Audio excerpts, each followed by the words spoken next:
La clase que vamos a tratar hoy habla sobre un tema que nos toca muy de cerca.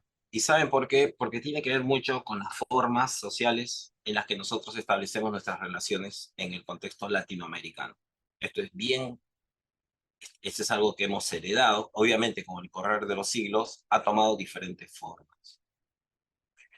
Cuando se hace estudios desde las ciencias sociales, de las escrituras, estamos haciendo algo que hacemos, en realidad lo que estamos haciendo es analizar los textos de una manera detenida,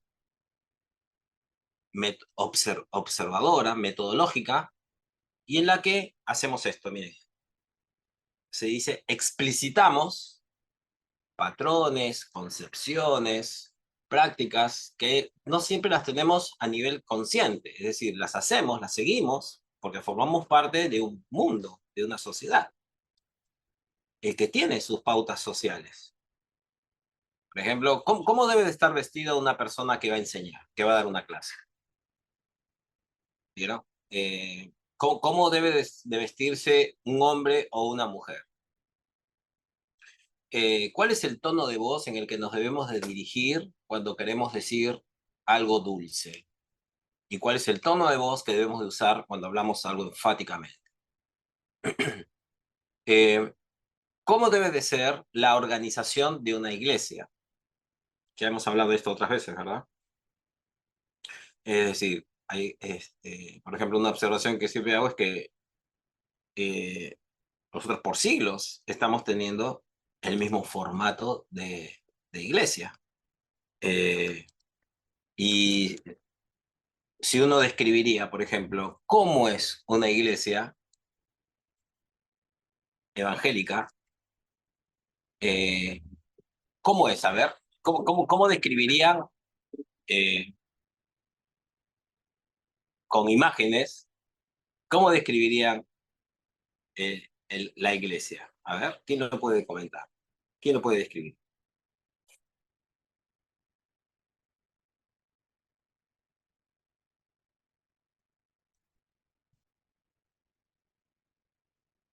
La iglesia como estructura. Ah, O pues, la iglesia una sociedad agrupada. No, describamos cómo es un templo. Lo voy a decir de otra manera. ¿Cómo es un templo? A ver. Bueno, es un edificio hecho de diferentes materiales, tiene una puerta de acceso principal, algunas puertas de acceso lateral, dentro están bancas o sillas dispuestas de cierta forma, hay un lugar central, un púlpito muchas veces, donde se van a dar las prédicas o las enseñanzas. Es un ambiente generalmente pintado de colores claros, ¿no? En nuestra concepción evangélica no hay imágenes, digamos, pero en otras concepciones cristianas está lleno de imágenes recordatorias de santos y de pasajes de la vida de Jesús, ¿no? Ujú. Y es reconocible, o sea, una iglesia normalmente no necesita poner iglesia tal o cual o templo tal o cual. Uno ve el edificio y ya tiene la idea de que eso es un templo, ¿no?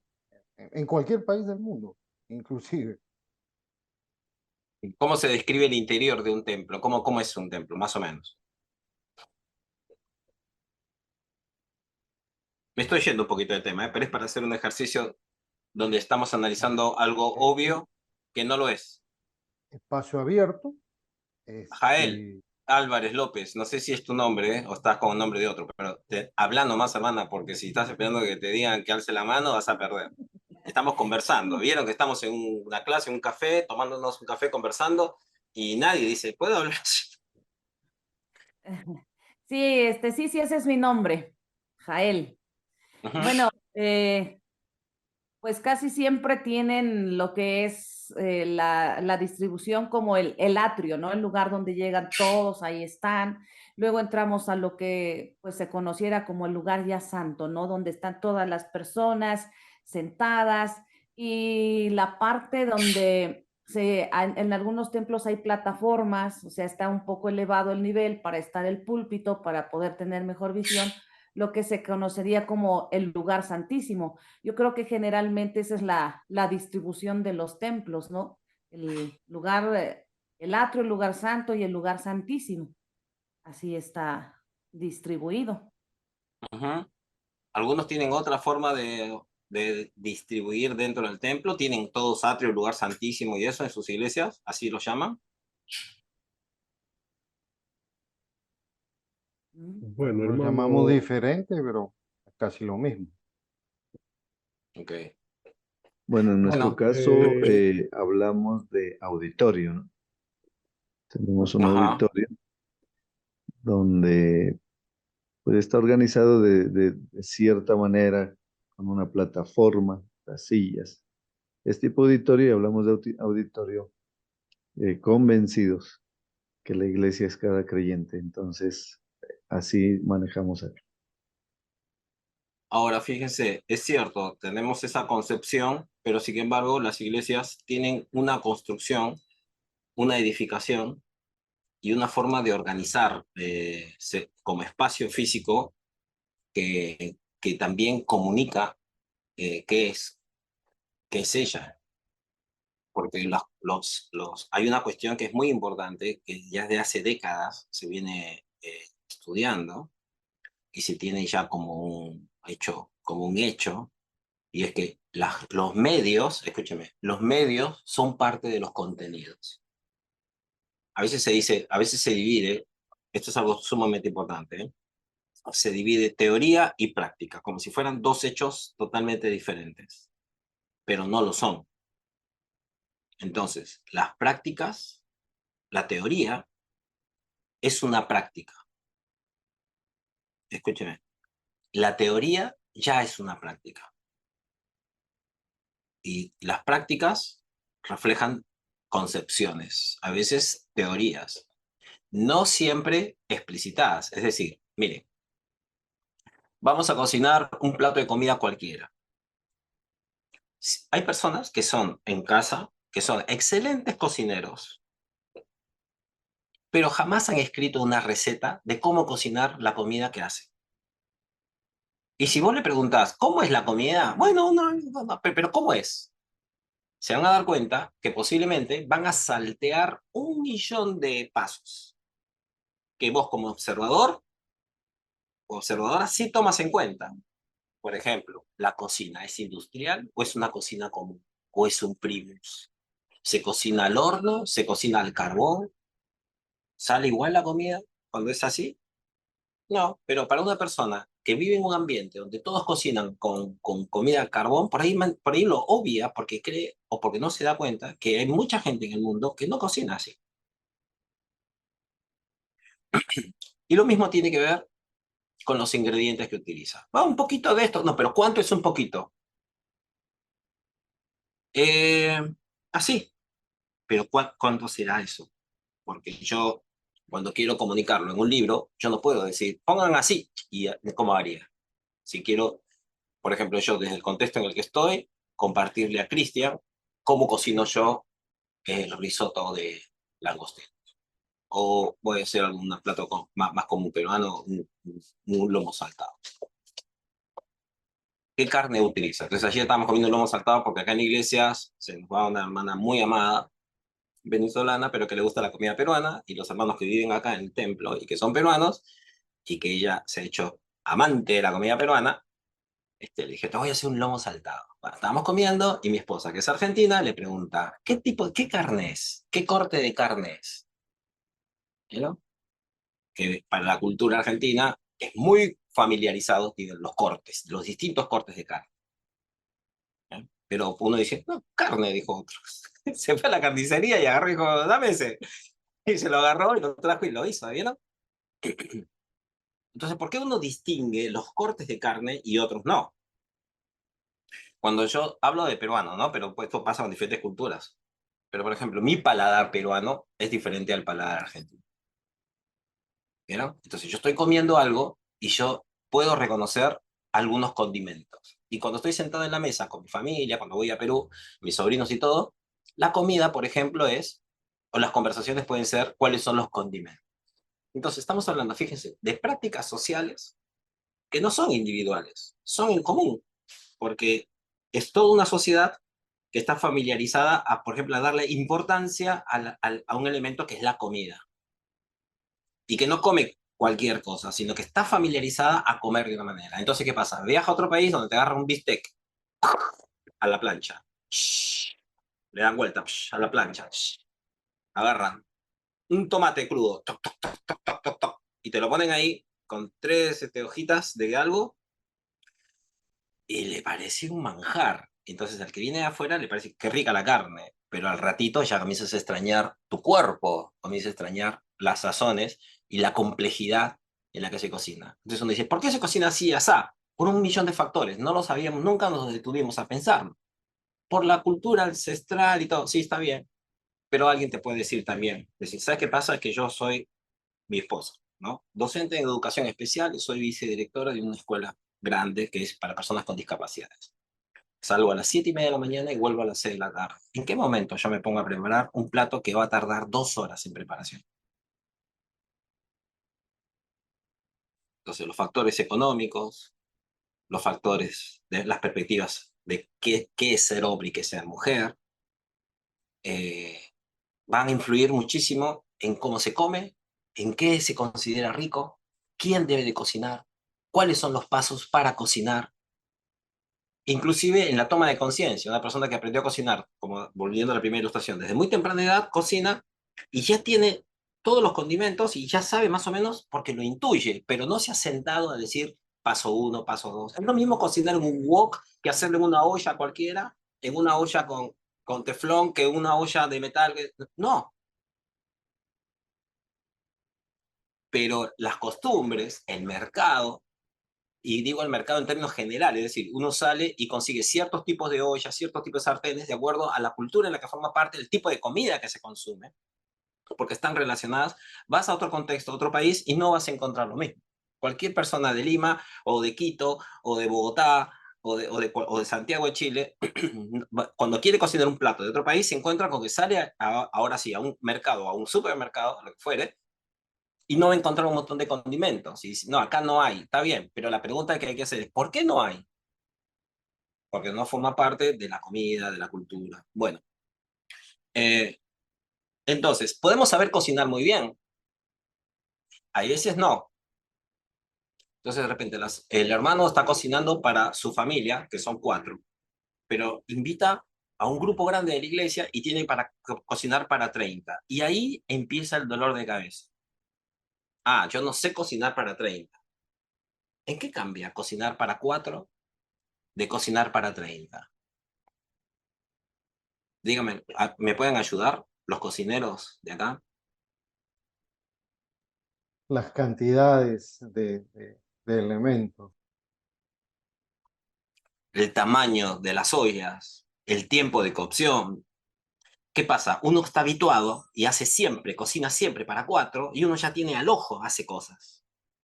Y de repente, cuando tenés que cocinar para 40, decís una olla más grande, pero pará, la olla que era para 4 era de un material que vos no lo habías advertido, y la olla más para 40 es otro material porque te la prestaron, y de repente ves que no cocina a la misma velocidad.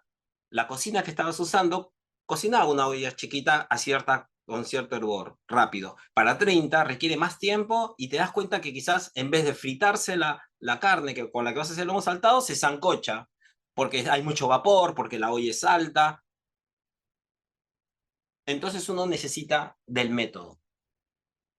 ¿El método qué sería? El análisis de cuáles son los pasos por los cuales yo cocino y llego a este lomo saltado, esta comida, a hacer lo que es.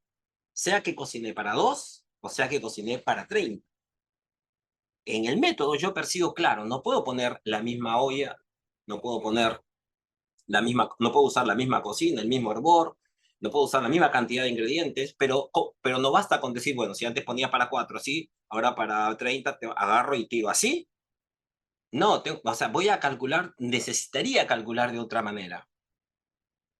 Bueno, son prácticas sociales. Hace poco hubo un evento acá, yo dirijo una organización e invité a 14 pastores y pastoras de América Latina que venían acá. Los hospedamos acá en la iglesia, preparamos todo, todo.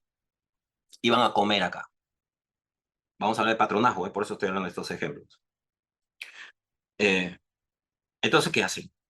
Cuando llegan, un amigo muy querido, canadiense él, pero que vivió muchos años en Guatemala, y sigue viviendo allá, es un hermoso siervo de Dios, trajo regalitos. ¿Qué trajo para los de la cocina? Porque sabía que iban a cocinar. ¿Qué les trajo? Monederos. Monederos. Cuando entra a la cocina, se da cuenta que todos los que cocinaban y los que servían las mesas eran varones.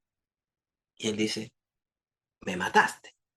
Yo traje monederos e imanes de cocina porque pensé que iban a ser mujeres. Y yo le digo, ¿por qué pensaste que iban a ser mujeres?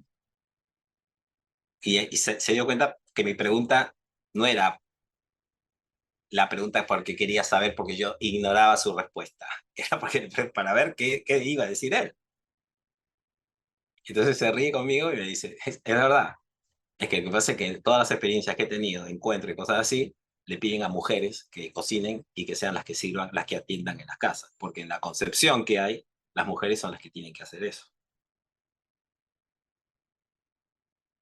Una práctica cultural. ¿Vieron? Y entonces, cuando estamos entonces analizando los textos bíblicos, ¿cuál es el tema? Y es que nosotros no podemos, quizás podemos cometer el error de no advertir que estamos hablando de un escrito de 21 siglos, 25 siglos, 30 siglos atrás, con prácticas culturales y relaciones sociales, en algunos casos muy diferentes a las nuestras hoy, y en otros casos que critican muy fuertemente las prácticas culturales que tenemos hoy, también en la iglesia, pero que no las hemos leído de esa manera. En otros casos, fortalecen, enriquecen mucho las prácticas que tenemos hoy. Porque miren, cuando la crítica es saludable, cuando la crítica es para bien, hay que recibirla. Entonces, la crítica en sí misma no es negativa.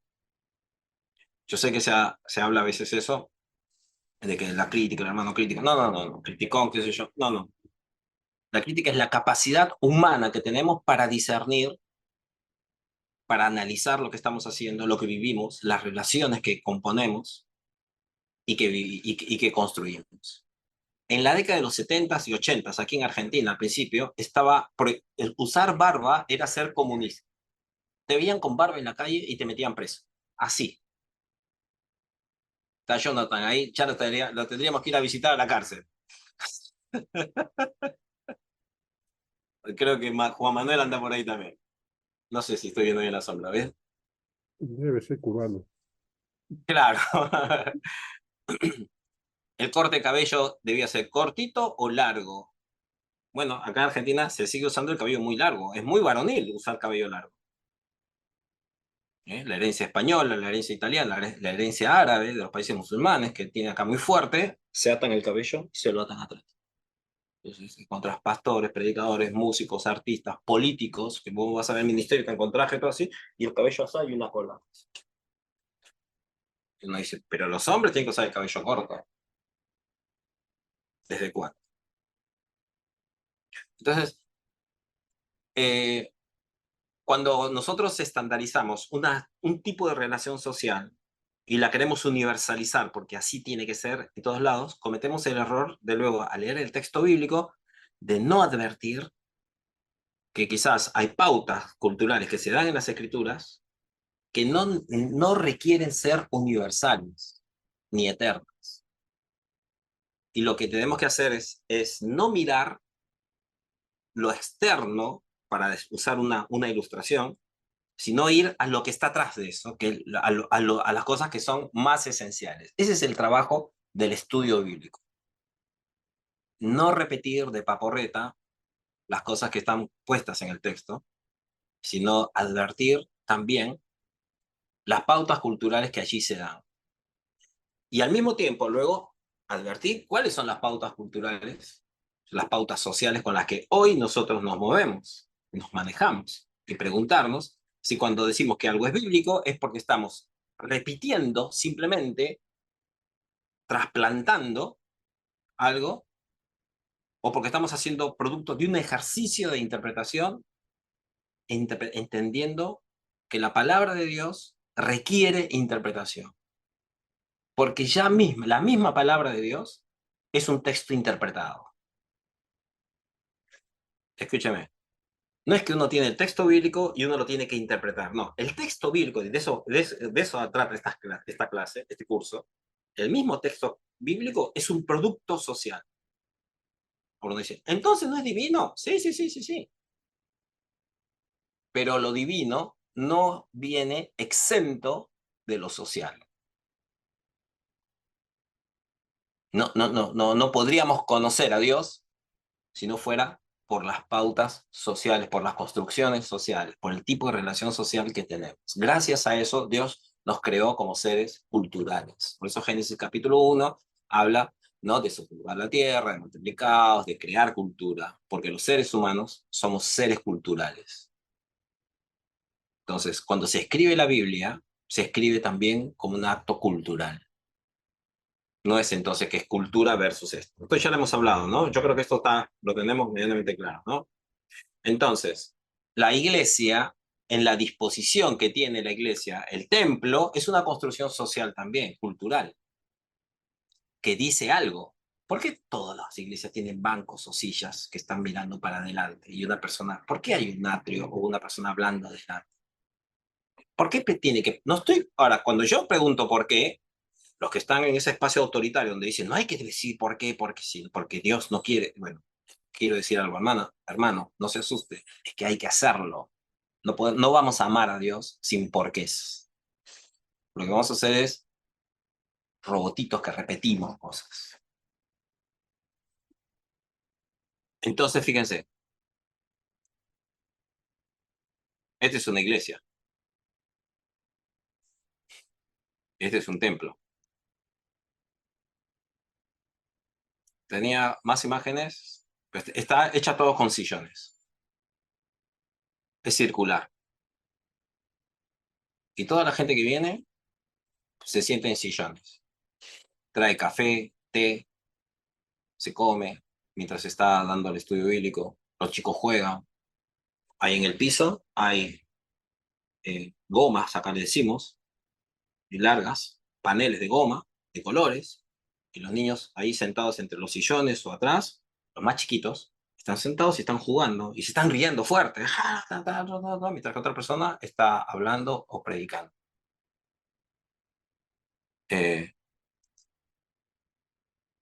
¿Se puede enseñar? ¿Se puede aprender? Bueno, dígame usted que tiene, por ejemplo, los que tienen hijos, o tienen sobrinos, o están en una familia, ¿no han tenido buenas conversaciones significativas en la vida en un café, en un restaurante, en una plaza, en un parque?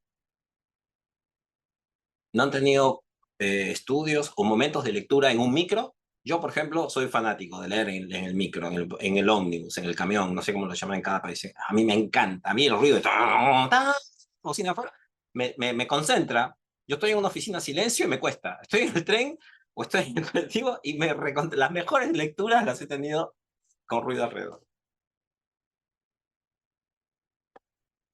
¿Qué quiero decir esto? Que es así, entonces como yo leo así, todos tienen que leer así. No, como la iglesia se forma de una manera y se construyen esas formas de relación, ¿tienen que ser así? No. Entonces, la prédica no es un fin en sí mismo. El fin es conocer la palabra de Dios. Uno de los fines. El fin último es amar a Dios con todo el corazón, con toda la mente, con toda la fuerza. Y los caminos pedagógicos, didácticos, sociales, culturales, las prácticas pueden ser diversas. Pero a veces se estandariza, y también, si el Espíritu Santo de Dios vino a morar en cada una de aquellas personas que han recibido a Jesucristo como su Señor y Salvador, y tenemos todos la posibilidad de aprender la palabra de Dios, ¿por qué tienen que predicar? ¿Por qué creer la idea de que solamente predica uno y no pueden predicar, por ejemplo, varias personas? ¿Por qué la predica te dura 2 horas y no 20 minutos? ¿Por qué no puede predicar una persona 10, sale y entra otra, y pasa otra al medio y predica? estoy haciendo preguntas que son, ¿qué marca esto? Relaciones culturales. La idea de ejemplo de decir, ¿por qué nos sentamos todos mirando para adelante y no hacemos un círculo? Y porque el círculo es raro. Bueno, ¿y por qué sería raro? No sé, el círculo se presta a que todos nos miremos. El círculo se presta, si la gente está en un sillón se queda dormida, y si sos predicador larguero, como decimos acá, se te van a quedar dormida. Pero estar en círculos, estar en un lugar cómodo, sentirse en casa, quizás a algunos les diga, esto es mi casa. Porque en el Nuevo Testamento se habla de la iglesia como casa, ¿o no? Como familia, ¿o no? Y entonces, ¿quién en su familia tiene la mesa a la hora de comer? Las sillas uno detrás de la otra. Jamás. Ahora, no es casualidad entonces que el Nuevo Testamento, las comunidades cristianas empezaran en casas. Y la pregunta es, ¿por qué se llamó iglesia? Sociológicamente hablando, los orígenes de la iglesia ni siquiera fue llamarse iglesia. Algunos grupos llamaron iglesia, otros grupos se llamaron a sí mismos casa de Dios, otros se llamaron los del camino. No siempre se llamaba iglesia a ese grupo de personas que seguían a Jesús. Y cuando se llamó iglesia, ya se marca un tipo de organización. Cuando se llamó casa, marcaba otro tipo de relaciones sociales. No significa que estaban contrapuestas, pero significa que no todas las iglesias cristianas en el Nuevo Testamento, si queremos ser bíblicos o neotestamentarios y aprendiendo de los ejemplos que hay muchas formas que seguramente esos nombres reflejaron estructuras y formas. Entonces, yo a mi hermano no lo siento delante mío y para que me dé la espalda. Yo a mi hermano me siento al lado de él y converso así con él. No estoy diciendo que esté mal que hayan bancos así. Lo que digo es que no es la única forma y ni siquiera es aquella que nosotros... Pero, ¿qué pasa? Cuando sociológicamente estamos por siglos tan acostumbrados, podemos ir a cualquier parte del mundo y nos vamos a encontrar con las iglesias. Algunas más bonitas, más grandes, más altas, con un montón de diferencias, todo, pero todos con bancos sentados uno detrás del otro, al estilo de ¿qué? De un auditorio. ¿Eh? Con unas personas o dos hablando al frente y las demás escuchando, asintiendo, diciendo, sí, salude al hermano que está al lado, hola, dígale que Dios te bendiga, y se acabó.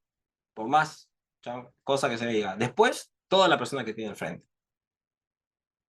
Entonces, son prácticas sociales que nosotros debemos aceptarlas. Si las seguimos practicando, hagámoslo, amén. Yo no estoy cuestionando eso. Lo que digo es que no digamos que eso es bíblico y que eso es lo que Dios quiere, como si fuera lo único. Porque hay diferentes formas de concebir las relaciones sociales y los espacios físicos, las prácticas económicas, las creencias culturales, las generaciones, las edades y todo van a crear formas de vínculos. Bueno, entonces, este tipo de observación y de análisis que hacemos con las comidas, con los procesos, con todo, es lo que necesitamos hacer cuando estudiamos las escrituras. Es decir, ya no pasar solamente a cocinar, sino preguntarnos, ¿por qué cocino como cocino? ¿Qué método sigo? ¿Cómo llegué a este plato de comida? ¿Cómo puedo yo comunicarle al otro cómo cocinar un lomo saltado sin que esté sentado al lado mío? Y hacerlo, por ejemplo, a través de un libro. ¿Qué es lo que han hecho los seguidores de Jesús? ¿Qué hicieron? Escribieron escritos, textos, para que nosotros al leerlos podamos aprender de ellos. ¿Qué cosas dijeron? ¿Qué cosas no dijeron? ¿A qué se debe que dijeran las cosas de una manera? Ellos estaban diciendo que entonces esta manera, hacerlo con estos 3 dedos, poner la salsa con estos 3 dedos, o los condimentos así, era un mandato universal. Bueno, muchas veces en la forma en que leemos la Biblia, hacemos de esta práctica de agarrar 3 deditos y poner los condimentos una ley universal. Los cristianos usan el pelo corto. ¿De dónde salió eso? Bueno, vamos a hablar un poquito de ese tema con relación a qué, a lo que eran las prácticas de patronazgo, y a ver si nos alcanza el tiempo, espero que sí, que podamos conversar sobre este tipo de acercamiento al texto bíblico. ¿Mm? Ahí vamos. Bueno, vamos a hacer un break en un rato si no me entusiasmo y y hablo, y hablo, y hablo, pero me interesaría mucho. Y vamos a hacer como otras veces. Las personas que quieran participar con una pregunta, un comentario, una observación, una discrepancia, están libres de hacerlo. Es más, no están libres de hacerlo. Les pido por favor que lo hagan. Vengo de un espacio eclesial y educativo circular, entonces me parece muy raro estar hablando tanto tiempo y no estar charlando, escuchando a otros y aprendiendo de otros también, sin perder mi rol docente, ¿eh? Pero pensado así. Entonces, avanzamos.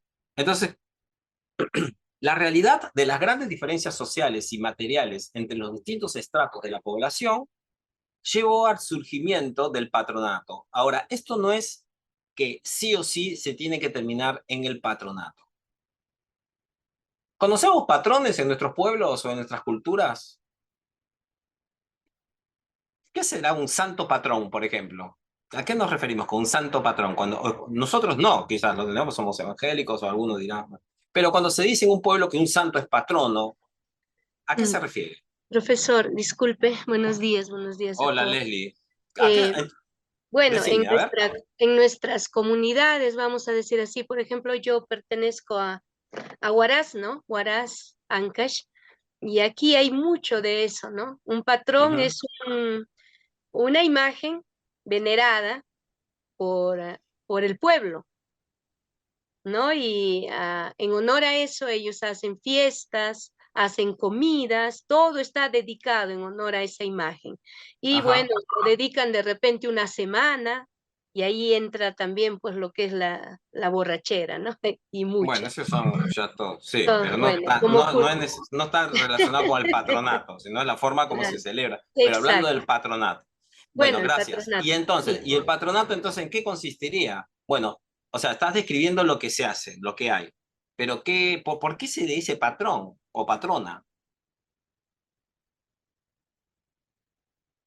A ver si alguien más quiere sumar a lo de Leslie. Lo de Leslie estuvo perfecto, ¿eh? Yo viví en Lima toda mi vida, pero crecí con muchos guaracinos. Bueno, Y esto, hermano, buen día. sí, Felipe. Bueno, yo entiendo por patrón o patrona, patrona, patrón, patronato, es una persona que domina a todo un grupo, ¿no? Ujú. Y todo lo demás, las demás personas tienen que seguirle exactamente lo que el patrón dice o hace. No puede salirse de ello, ¿no? Lo que el patrón ordena, eso tiene que ser. No hay de que más me parece a mí o puede ser así, no hay opción a ello. Bueno, eso es lo que yo entiendo. Gracias. Gracias. Muy Eh, bueno, Felipe. Haceme recordar, Felipe, que después quiero volver a eso cuando hablemos de Dios. Sí, sí, Jael. Y después Marta. bueno, aquí en México, por ejemplo, el lugar donde yo vivo, su santa patrona es la Virgen de Guadalupe, es porque se someten a ella, porque es su máximo tributo para ella y es la que domina, pudiera decirse así, sus pensamientos, sus emociones y todo. Es a quien le dedican todo lo que hacen. Ujú. Marta iba a hablar, pero ahí está. El dueño de los medios de comunicación, ¿sí? Por eso, pues, ocasiones abusa de su calidad por ser el dueño de los recursos de producción o los medios de producción. ¿Se entendió lo que dijo Marta? ¿Mazo? Se corta un poquito, Marta, pero creo que dijo que se refiere al patrón como el dueño, ¿no? De los medios de vida de la gente y la gente por eso le rinde luego un tributo. Cuando se transfiere esto a la religión, nos encontramos con santos, patronos y todos, que son quienes se dedican especialmente a esa población, cuidan de esa población. Entonces la gente les rinde tributo como una forma de responder a esa relación patronal. Ujú. Profesor, también hay santos patronos en las profesiones, por ejemplo, ¿no? Alguien que fue carpintero tiene como santo patrón, por ejemplo, a San José y así sucesivamente, ¿no? Exacto. Yo que mi profesión es ligada a las ciencias de la salud, hay bastantes santos patrones, ¿no? De la medicina, de la enfermería y todo esto. No solo de pueblos, No, sino de no, comunidades específicas. exactamente, exactamente. Entonces, fíjense, ahora, cuando hablamos de patronazgo, ya no estamos hablando de la persona, sino el tipo de vínculo que se construye con relación a una persona o a una institución. ¿Qué sucede? Que a veces lo que hacemos es, bueno, antes yo creía en los santos y ahora creo que Jesucristo solo es el Señor. Pero el tipo de relación que tenemos con los santos la reproducimos ahora con Jesucristo o con Jehová. ¿Eh? Y no nos fijamos si estamos o con el pastor de la iglesia o el líder o con los vínculos sociales dentro de la iglesia. Porque también sociológicamente América Latina está muy influida por esa mirada colonizadora que todavía arrastramos después de 5 siglos y algo, y que se impuso bajo la mirada del patrón, del patronal, el patronaje. No, pero yo no soy indio, yo no soy castizo, yo no soy esto, y bueno, todos esos complejos que a veces tenemos, que nos enseñaron a avergonzarnos de nuestras raíces, nuestro mestizaje en otros casos, hace a veces que neguemos algunas cosas que, sin embargo, como les dije, no lo tenemos explícito, pero lo estamos practicando. Nos relacionamos muchas veces de esa manera o se relacionan de esa manera, pero no porque nosotros, ni siquiera a veces voluntariamente, es decir, formamos parte de organizaciones de laborales, familiares, eclesiales, en la que se vinculan de esta forma. Después seguimos, Lorenzo, ahora te doy la palabra, pero vamos a seguir con esta parte.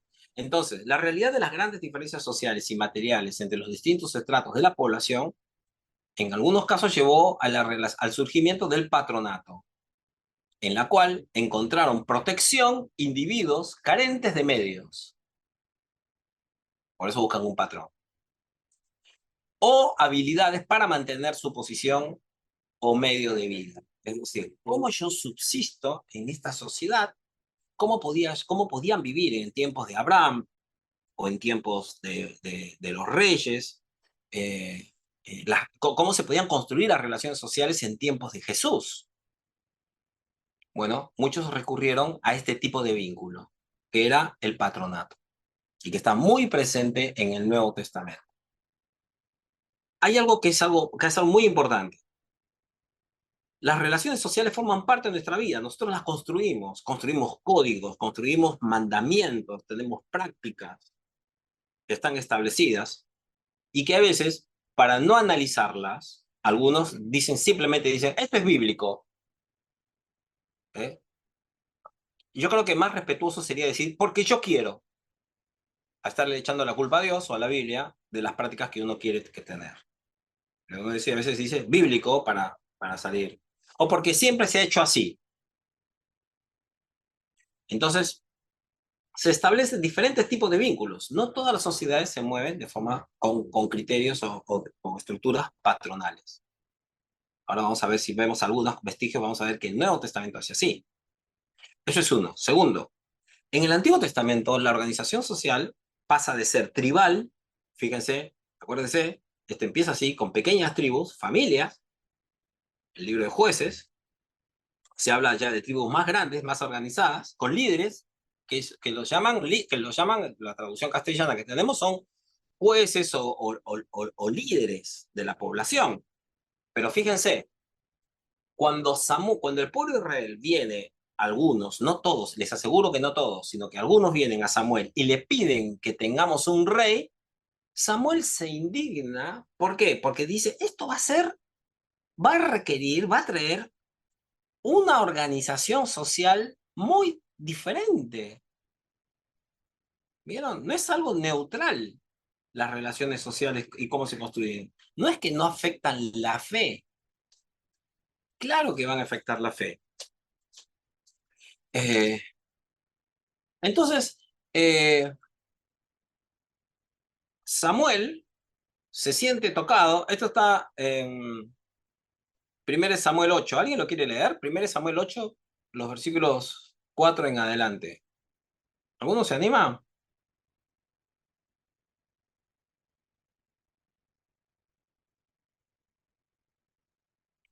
Si no, yo lo comparto, ¿eh? Primero de Samuel, ¿qué, perdón? Capítulo 8. Listo. Samuel, capítulo 8, versículos 4 en adelante. Bueno, si gusta, lee del 4. Vayamos más rápido todavía. Ya, entonces todos los ancianos de Israel se juntaron y vinieron a Ramá para ver a Samuel. A ver, paren ahí. ¿Quiénes son los ancianos? Sociológicamente hablando, ¿eh? ¿Qué rol tenía o quiénes eran los ancianos? Si no sabemos, está bien. Digamos lo que se nos ocurre. Eran los jefes, los principales de cada tribu, sobre todo. Ahora, ¿y por qué no los llaman jefes y sí les dicen ancianos? ¿Por qué? Bueno, a ver, alguien que se le ocurra. ¿Por qué los llamaban ancianos y no simplemente les dicen líderes o jefes? Porque quizá Bueno, eran los mayores, los de mayor edad. Ajá. ¿Alguien más tiene algo para decir? Los de eran, mayor experiencia, Lo de La mayor madurez, ¿no? experiencia. sabiduría. A ver, Por quiero la, hacer una pregunta. Ustedes díganme sinceramente, ¿los ancianos necesariamente tienen mayor madurez? No, No No. siempre.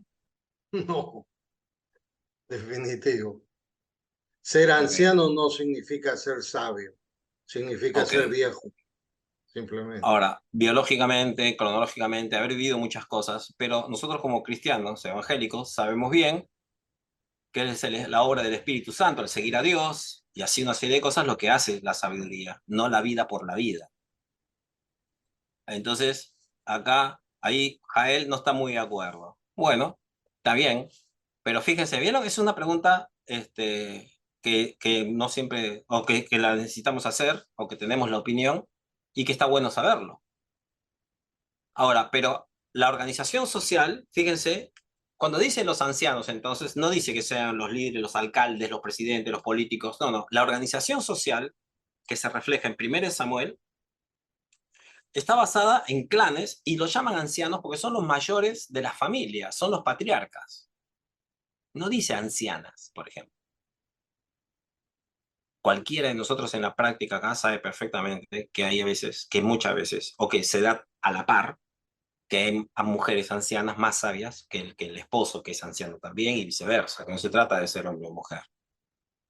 Pero en este caso el liderazgo entonces tiene tiene una organización. Se trata de varones, aunque posiblemente hay ancianas, ¿eh? No dice, se está usando términos de forma genérica. Pero bueno, vamos al grano. Se trata de una organización que tiene que ver, ¿saben con qué? Con una organización familiar, de clanes. ¿Eh? Y ellos se acercan a hablar con Samuel. ¿Quién era el escriba que estaba leyendo? Felipe, ¿no? ¿Felipe estaba leyendo o quién estaba leyendo? perdón. ¿Quién estaba Sí, leyendo? yo, Dale, Felipe. sí, bueno, yo estaba Seguimos, leyendo. Ya. seguimos. Después va a seguir Jael, que también había preparado ahí su Biblia. Y después le Ya. vamos a pedir a ella. Dale, Felipe. Versículo 5, ¿no? Y le Dale. dijeron, he aquí tú has envejecido, y tus hijos no andan en tus caminos. Por tanto, constituyenos ahora un rey que nos juzgue, como tiene todas las naciones. Ok, hasta ahí. ¿Cuál es la razón por la que no... A ver, perdón, pregunto, ¿eh? ¿Cuál les parece ser el análisis, no, la estructura social que se tenía o que se esperaba cuando ellos le dicen esto? Vos has envejecido, ¿no? Eh, Saquen, está mayor, ser viejo, y le dice, ¿y tus hijos no andan por caminos, en tus caminos? Bueno, era Ahora, una, bueno, sí, dale, Javier, sí. era una teocracia. La máxima autoridad era el sacerdote. En ese entonces Samuel era el sumo sacerdote, pero sus hijos pues no tenían muy buen testimonio. Entonces se supone que seguirían sus hijos, pero no fue así. Bueno, me encanta lo que acabas de decir. Una cosa, para aclarar, no era una teocracia, Bueno, ¿está? Pero sí, perdón. Era ujú, un gobierno, había una guía, de un sacerdote mayor, pero todavía no es teocracia. Teocracia se dice cuando la máxima autoridad es el sacerdote, pero ellos van y le consultan y le piden cosas, se guían por él, pero no es que Samuel es el que lidera absolutamente todo. Pero sí tiene vestigios teocráticos, y Jael, está bien, podemos charlar de eso, pero sí hay una imagen fuerte que es la del sacerdote. Ahora, pero Jael dijo algo que es importante. Dice, y se supone que sus hijos, ¿por qué se supone? No estoy cuestionando a Jael, porque Jael ha dicho bien. Se suponía que sus hijos iban a continuar, pero ¿por qué se suponía en ese entonces que iban a continuar? ¿Qué organización social refleja eso? ¿Qué organización política? ¿Qué organización familiar refleja ese tipo de creencia? El sacerdocio. Sí, Por ejemplo, en Aarón, sus hijos tenían que continuar según el libro de Levítico, ¿no? Donde fueron levantados los sacerdotes, continuarían sus generaciones. bueno, está bien, vos estás describiendo la cosa, pero ¿por qué la cosa era así? ¿Qué creencia había para que piensen que los hijos debían de suceder en el liderazgo a los padres?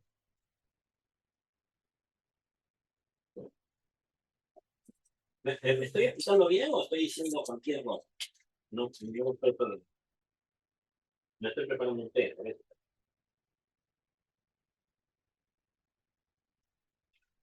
¿Por qué se supone, como dijo Jael? ¿Qué creencia había ahí para que se suponga? ¿Tendrá que ver con lo patriarcal, con la estructura patriarcal? Bueno, Al morir, un al morir aspecto el está padre, relacionado con eso. al morir Pero el padre, el hijo mayor queda al frente de toda la familia, entonces podría también ser algo de eso, una Como lo de influencia. entonces Abraham, había, Abraham e sí, Isaac, sí, Jonathan, dale, perdón. como de ahí, de lo que Dios le habló a Abraham sobre Isaac. Entonces hay un tipo que se ha organizado. ¿Cómo nos organizamos como sociedad? ¿Cómo organizamos la vida de las familias? Para que no sea caótico, para que haya una cierta organización que nos permita vivir y lograr los objetivos de la vida, tener familia, comer, expandirnos, desarrollarnos como personas. Encuentran una forma que se da sobre todo en comunidades pequeñas. ¿Cuál es? Es la mirada por el tronco sanguíneo. La sangre, la dependencia sanguínea, el vínculo familiar va a ser la que organiza y va a ser masculino, no femenino. Entonces van acotando.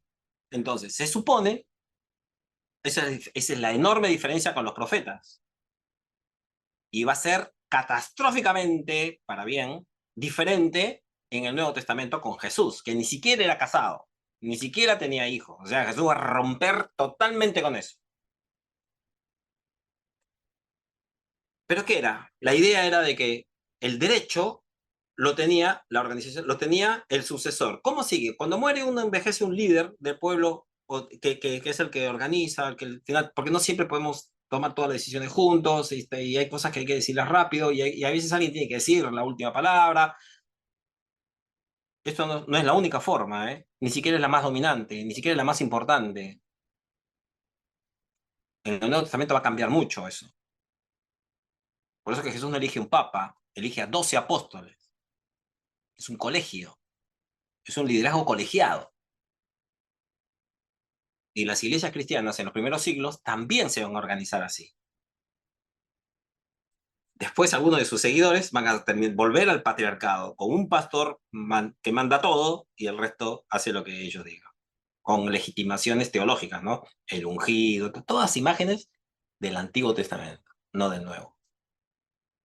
Pero bueno, vuelvo a esto. Se creía que por la sangre, es que la creencia de antigüedad, porque científicos, los creencias que tenían eran muy fuertes, era que las cualidades de una persona también se transmitían por los genes. No, pues, no sabían que había genes. No se hablaba de ese, se decía por la sangre. Muchas de esas frases nosotros todavía las tenemos y las usamos en nuestras relaciones sociales, de tal palo, tal astilla. Entonces, fíjense, por eso que ellos dicen, tus hijos, ¿qué hacen ellos? Van a hacer una ruptura social de un tipo de organización que se tenía y con la que ellos van a hacer una ruptura. tus hijos no pueden seguir. ¿Cuáles son las razones? No es ideológica, no es social, no es porque sus hijos, a ver, no es ideológica en el sentido de que, ¿qué? No es porque ellos están en desacuerdo con el hecho de que los hijos hereden el liderazgo de los padres, sino es porque ven que sus hijos no son idóneos, no siguen sus prácticas, no son las mismas que las de su padre. Dicen, si heredamos a estos líderes, bueno, iba a decir con algo argentino que puede sonar feo, pero se pudre todo. Entonces elijamos otra organización. Pero ¿cuál proponen? Una peor. Que es la que sigue. A ver, que nos siga leyendo Felipe, nuestro lector oficial.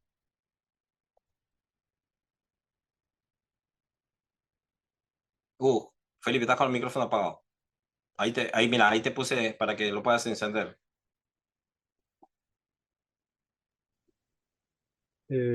Pero no agradó a Samuel estas palabras que dijeron: danos un rey que nos juzgue. Y Samuel oró a Jehová. Sí,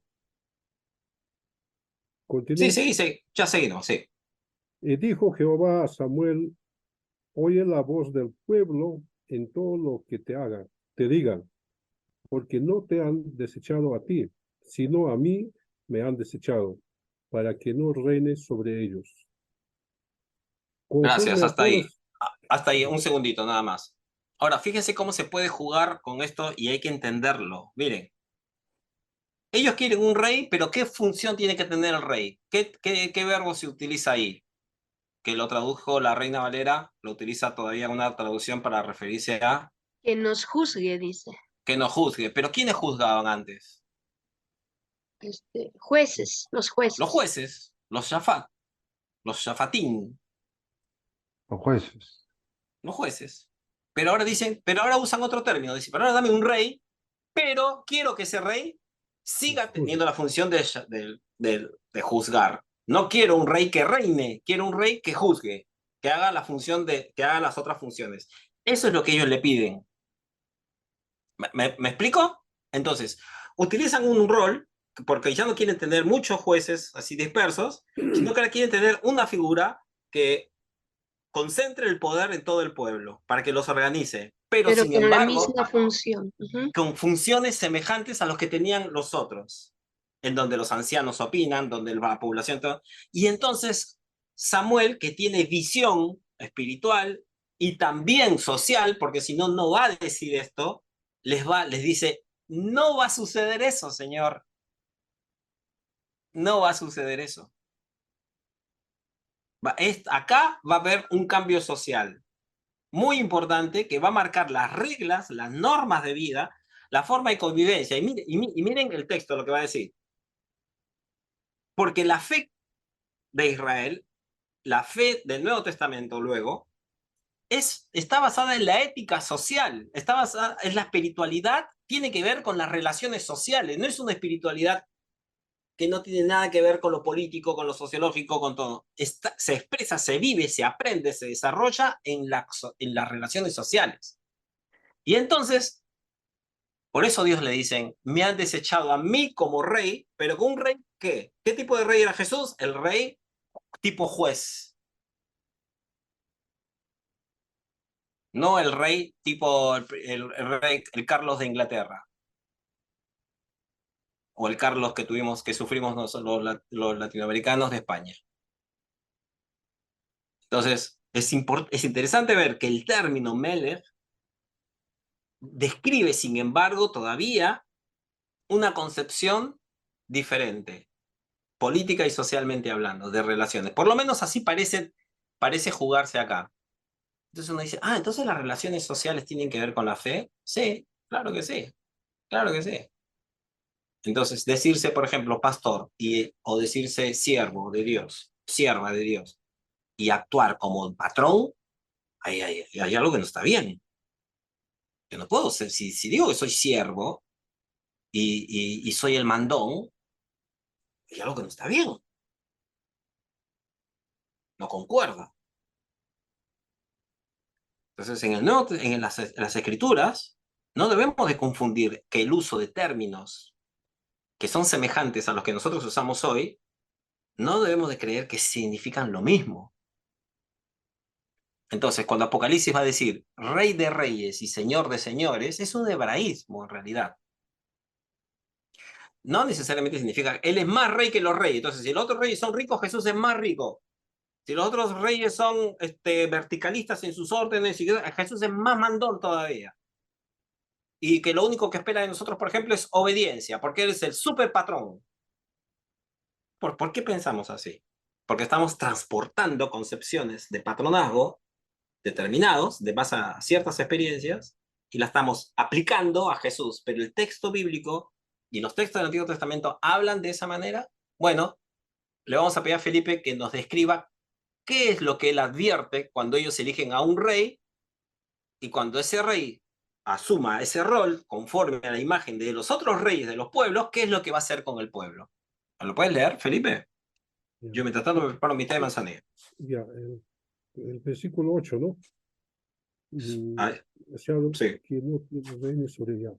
Conforme a todas las obras que han hecho desde el día que los saqué de Egipto hasta hoy, dejándome a mí y sirviendo a dioses ajenos. Así hacen también contigo. Ahora, pues, oye su voz, mas protesta solemnemente contra ellos y muéstrales cómo les tratará el rey que reinará sobre ellos. Y refirió Samuel todas las palabras de Jehová al pueblo que les había pedido rey. Dijo, pues así hará el rey que reinará sobre vosotros. Tomará vuestros hijos y los pondrá en sus carros y en su gente de a caballo para que corran delante de su carro. Y nombrará para sí jefes de miles y jefes de 50. Los pondrá asimismo a que aren sus amigos, sus campos y sigan sus mieses. Y a que hagan sus armas de guerra y los pertrechos de sus carros. Tomará también a vuestras hijas para que sean perfumadoras, cocineras y amasadoras. Asimismo, tomará lo mejor de vuestras tierras, de vuestras viñas y de vuestros olivares, y los dará a sus siervos. Diezmará vuestro grano y vuestras viñas, para dar sus ofrendas y para dar a sus oficiales y a sus siervos. Tomará vuestros siervos y vuestras siervas, vuestros mejores jóvenes y vuestros asnos, y con ellos hará sus obras. Diezmará también vuestros rebaños y seréis sus siervos. Y clamaréis aquel día a causa de vuestro rey que os habréis elegido. Mas Jehová no os responderá en aquel día. Pero el pueblo no quiso oír la voz de Samuel y dijo, no, sino que habrá rey sobre nosotros. Y nosotros seremos también como todas las naciones, y nuestro rey nos gobernará y saldrá delante de nosotros y hará nuestras guerras. Y oyó Samuel todas las palabras del pueblo y las refirió en oídos a Jehová. Y Jehová dijo a Samuel, oye su voz y pon rey sobre ellos. Entonces dijo Samuel a los varones de Israel, idos cada uno a vuestra ciudad. Gracias. Ahí está. Ahí tenés la advertencia. Uno lee el libro de Reyes, que sigue a Samuel, y te vas a encontrar todo el tiempo con eso. Entonces uno se pregunta, ¿la monarquía era una situación ideal para Israel? Bueno, si uno lee cronológicamente el desarrollo de la argumentación de la literatura deuteronómica, dice, no. No querían reyes, no quería Dios reyes. Pero ellos lo piden y se imponen, y Dios les dice, les advierte, mira que los reyes hacen esto, ¿eh? Esto lo van a hacer con ustedes. Ahora, fíjense, cuando uno lee todo lo que los reyes van a hacer, uno puede, como nuevas situaciones sociales, como nuevas prácticas sociales, uno puede deducir qué era lo que pasaba antes. Entonces, por ejemplo, dice, los hará siervos, lo cual significa que las relaciones entre el pueblo de Israel no debía tener o no tenían ese tipo de servidumbre. Tomarás, fíjense, la violencia con el tema de la guerra, porque fíjense, de lo que habla del rey fundamentalmente es ejércitos. pasaremos a ser un pueblo militarizado, en la que alta parte de las ganancias, porque miren, los diezmos no van a ser para el Señor, para dar de comer a los pobres, no, va a ser para él y para su planta de ejército. Y seguramente luego lo van a sacralizar, es decir, van a decir, Dios quiere que ustedes hagan esto. Este texto está ahí. Dios permitió que se conserve ese texto, a pesar de...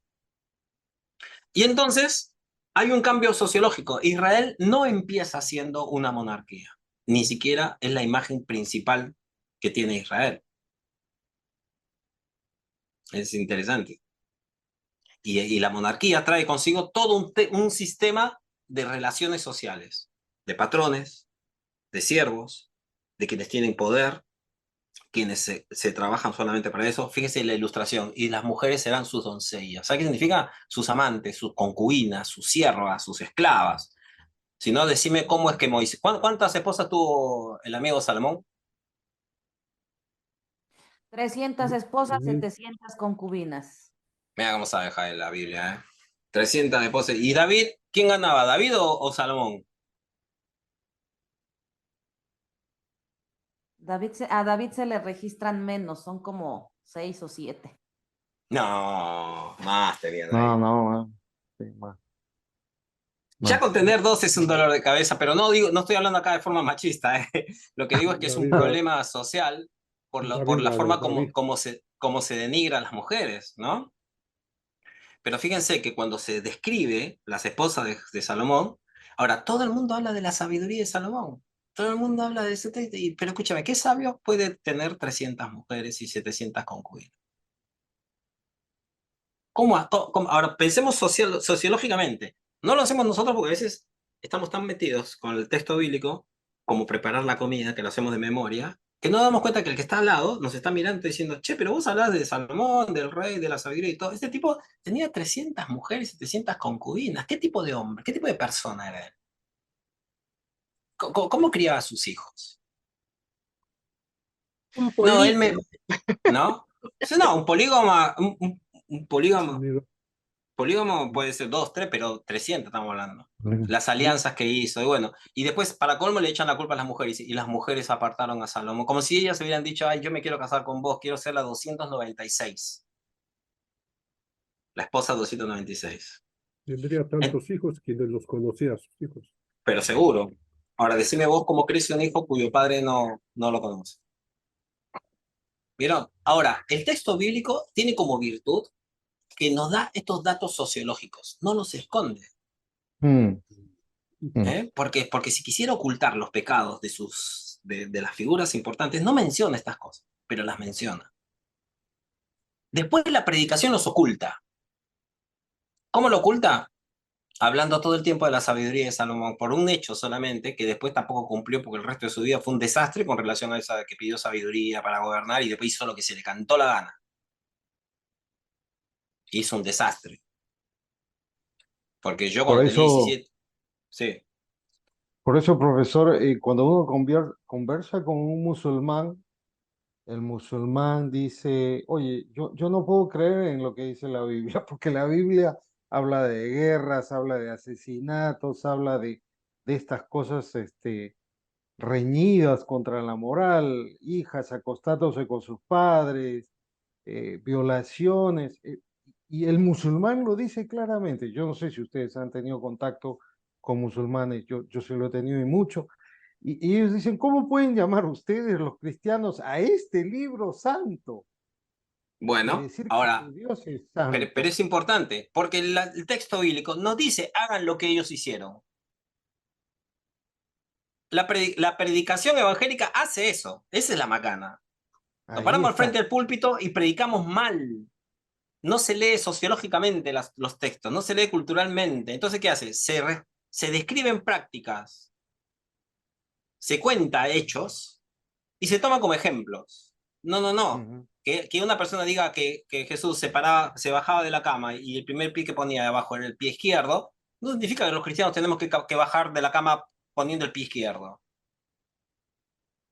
Pero se hacen mandamientos, se busca, porque no se advierten las relaciones sociales que se construían y hacia dónde se iban.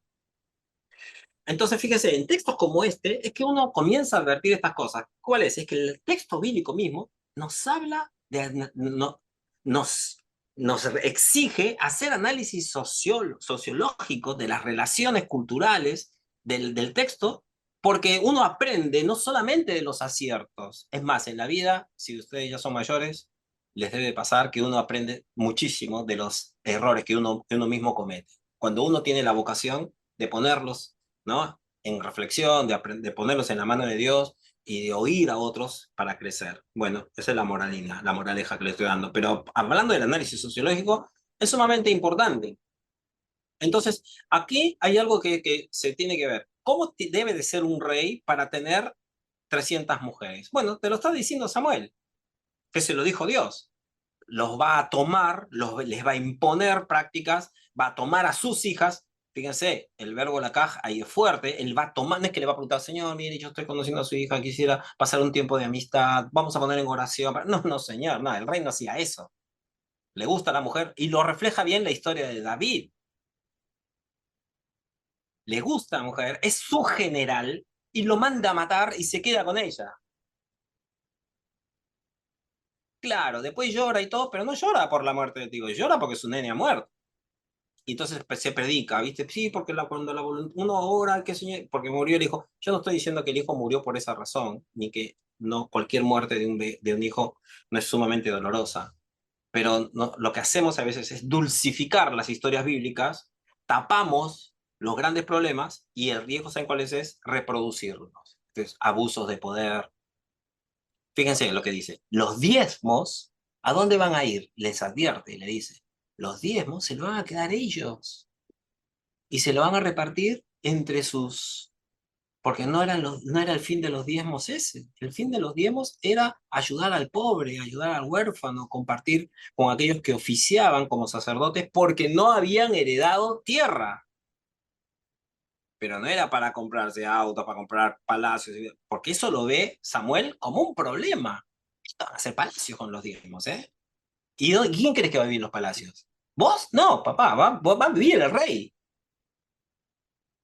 Entonces, estas cuestiones son sumamente importantes para analizarlas. Fíjese, entonces seguimos con lo que estaba compartiendo. El patronazgo va a venir con esa estructura. ¿Cuáles son? Que el patronato consistía sobre todo en un intercambio de bienes y servicios entre personas desiguales. Entonces, para que se dé el patronazgo, requiere desigualdad de relación. Si no, no hay patrón. Y desde el punto de vista social, sí, que tiene que ver con el punto de vista espiritual, claro que sí, porque lo social y lo espiritual están amalgamados, ¿no? No es que uno puede separar una cosa de la otra. Entonces, según Salins, que es un sociólogo muy conocedor del mundo de la antigüedad, dice, hay 3 tipos de reciprocidad. De reciprocidad, no dice patronazgo, reciprocidad, la negativa, la equilibrada y la generalizada. ¿Cuál es la negativa? La que está basada en el egoísmo. Bueno, yo soy el rey, bueno, yo soy el señor de esta tierra, y entonces ahora yo quiero que ustedes me rindan tributo, que me paguen el diezmo, que me sirva, porque yo soy el que manda aquí, porque yo soy el dueño. Hasta cierto punto, hoy algunos matices tiene de esto, no es todo, pero algunos matices tiene de esto la propiedad privada. Bueno, en Lima, yo soy pituquito de trasfondo blanco y me adueño de las playas. Y entonces el cholito, el mestizo, todo, no puede entrar a mi playa. Pero el Perú no es de los peruanos. No, el Perú es de los que tenemos más plata. Entonces, este lugar entro yo. Y con la iglesia, y no sé, equilibrada, hay otra reciprocidad, que es la equilibrada. Intercambio de bienes al que el otro no tiene acceso. Entonces, yo tengo, por ejemplo, esta galletita. ¿Vos qué tenés? Yo tengo agua. Bueno, ¿querés que compartamos? Yo te doy la mitad de mi galleta y vos dame la mitad de tu vaso de agua. Reciprocidad equilibrada. Un poco más justa. Y la otra era, que se llama general, que era la que supuestamente que era vista con un punto de vista altruista, pero que no necesita de igual manera las retribuciones. Entonces, la santa patrona del pueblo de tal o de los carpinteros, como mencionó Eduardo, o de los abogados, de los médicos, ¿qué hace? No, solamente quiere que nosotros le recemos, solamente quiere que le pidamos algo y por generosidad nos va a entregar las cosas. Pero sin embargo requiere de nosotros esto. Entonces le rezo, entonces hago procesiones, entonces camino, entonces Ahora, les voy a tirar una bombita, acá. ¿No hacemos nosotros a veces de Dios de esa forma? Si yo soy bueno, Dios me bendice. Y si yo no hago bien las cosas, Dios me castiga. Para pensarlo nada más, pero voy tirando, porque hay otras formas de relacionarse con Dios. Entonces, el intercambio, las características del patronazgo, como se ve en los textos del Antiguo Testamento, se ve mucho esto en el Antiguo Testamento, era el intercambio recíproco de bienes y servicios. Entonces está el libro de Reyes, si uno lo lee con perspectivas sociales, léanlo, se van a dar cuenta cómo todo el tiempo están diciendo, y este rey no era fiel a Dios. ¿Por qué? Dice, porque aceptó a los ídolos. No era eso, hermano, hay que entender. ¿Cuál era el problema con tener ídolos? No era solamente porque estaba siendo infiel a Dios, porque Dios no es un Dios hedonista, egocéntrico, que quiere que le adoren a él nada más porque... No. Claro que tiene que ver con la fidelidad a un solo Dios, pero tiene que ver también porque los otros dioses incentivaban prácticas que eran malévolas para el prójimo, malévolas para la sociedad. Sacrificio de niños, invasión de pueblos, asesinatos, esclavitud. Mientras que el Dios de Israel les enseñaba a ser justos, a ser igualitarios, a ser generosos, a buscar la paz. Entonces, el patronazgo requería ese intercambio recíproco de bienes. Bueno, yo te doy, vos me das. Vos me haces un favor y me la debes. En América Latina esto es muy fuerte. No siempre lo decimos. Pero vos y le haces un favor, o alguien te hace un favor, y una vez está pensando, uy, este me la va a cobrar, algo me va a pedir. Porque culturalmente estamos criados así. Después, hay una relación de cierta duración. El patronazgo no era eterno. También había personas que estaban bajo el patronazgo de alguien, una población bajo el patronazgo de alguien. Entonces, cuando se dice que la viña de Nabot y todas estas cosas, estamos hablando de los siervos y no hay que naturalizar eso. Hay personas que por el libro de Josué tenían derecho a las tierras, pero luego las fueron perdiendo por razones de salud, por guerras, y otros israelitas se fueron apoderando de las tierras de los demás, al punto que terminaron siendo siervos, que uno lo puede leer de diferentes maneras, el Esed, porque en algunos casos se puede traducir como esclavos, o decir siervos, pero que al final de cuentas el tipo de relación era la de esclavitud, en muchos aspectos. Fíjense que un hombre, por ejemplo, podía invadir hay leyes, ¿no? Que dicen, ¿no? Podía invadir otro pueblo y si le gustaba a la mujer, se la robaba. Y si tenía relaciones sexuales con ella, ella debía de casarse, o él podía casarse con ella como una forma de restaurar. Nadie pregunta qué piensa ella. Así que las relaciones eran muy asimétricas. Ahora, las relaciones de patronazgo, ¿se entablaban voluntariamente? Bueno, alguien puede decir, pero yo no te dije que vos vengas a trabajar en mis tierras. Y uno, si se queda en eso, se queda en visiones injustas de las relaciones sociales que se proponen en el Antiguo Testamento. ¿Saben por qué? Porque acá hay un hecho de verdad. En el patronazgo ideal que se procesa en las Escrituras, solamente Dios es el dueño del mundo. Solamente Dios es el último y mayor dueño del mundo. Y todos los demás han recibido el planeta, han recibido la Tierra como delegación de parte de Dios. Por eso que la propiedad privada, escúcheme esto, no es un fin último para una persona que cree las enseñanzas bíblicas. Lo que es último es que Dios es el Señor del mundo y que todos los seres humanos estamos relacionados.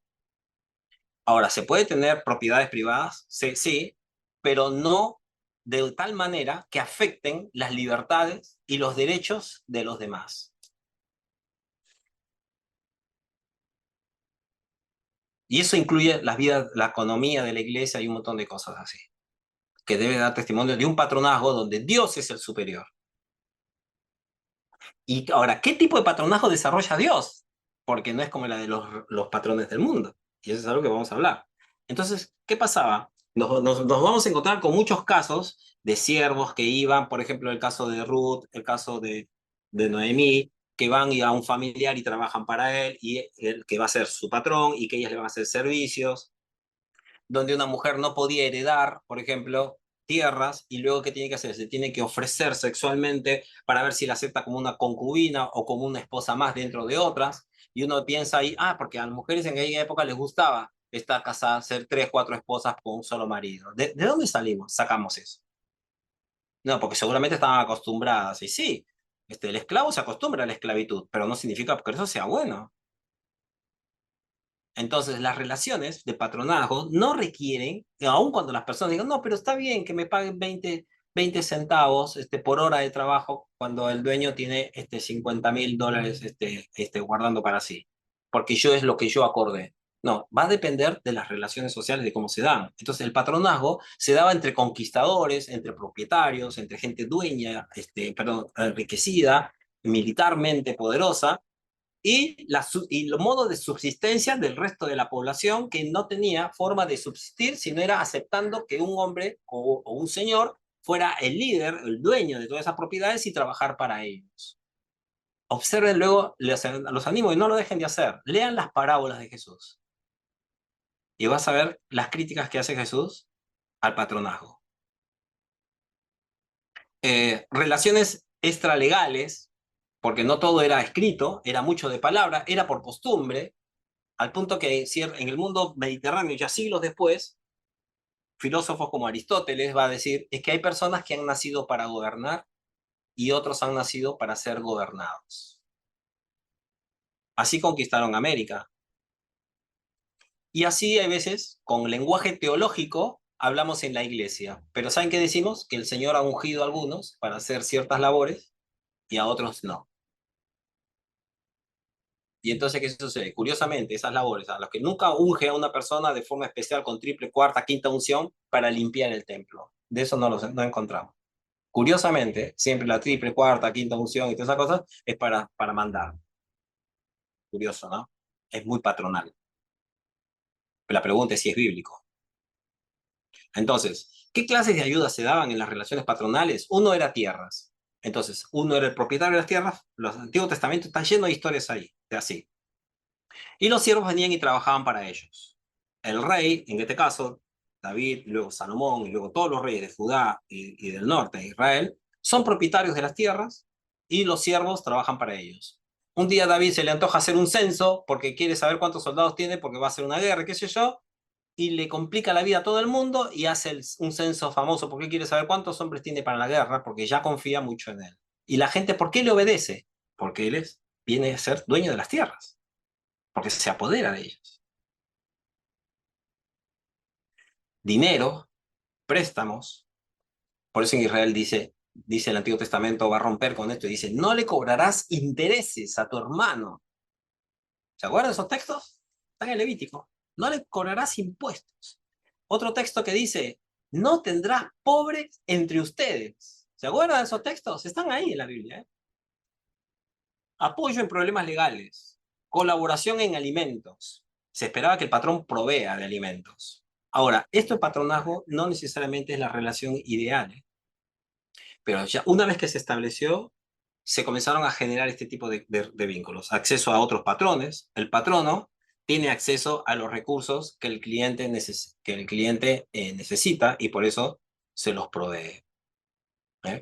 Entonces, el Estado mismo, cuando se habla ya, por ejemplo, más contemporáneamente a tiempos de Jesús, en el Imperio Romano, el Estado mismo estaba organizado en un sistema patronal. Termino esta cara, Marta, y esta cara del PowerPoint, y te cedo la palabra. La economía romana fue estructurada en gran parte a través de patronatos. Muy fuerte este sistema, ¿no?, de relaciones. El imperio se basó en la concentración de más recursos en menos manos. Comenzó o sea, se dio de esa manera. Uno lee la historia de Roma y se va a encontrar con un proceso muy semejante. Se limitó el número de patronos. Entonces, menos patronos eran dueños de más tierras, ¿no? Y va a ser una de las razones por las cuales el Imperio Romano va a pasar de ser un gobierno imperial a un gobierno senatorial, y de senatorial otra vez imperial, y así van a haber pugnas y luchas internas continuamente por la forma en la que administraban y las creencias que habían. Para que exista el patronato hay varias formas de pensar. Una de ellas es pensar que algunas personas llevan por sangre o por herencia o por designación divina, porque Dios les elegó, más derecho a las tierras, al liderazgo, a la organización que otras personas. En algunos casos es tan extrema la diferencia que se anula totalmente la voz de la población para que solamente decidan algunos pocos. Y esta forma patronal representativa que se ve a veces también en las democracias, se ve mucho hoy. Por ejemplo, acá en Argentina, a veces se dice, la iglesia evangélica manifestó su posición sobre el hambre.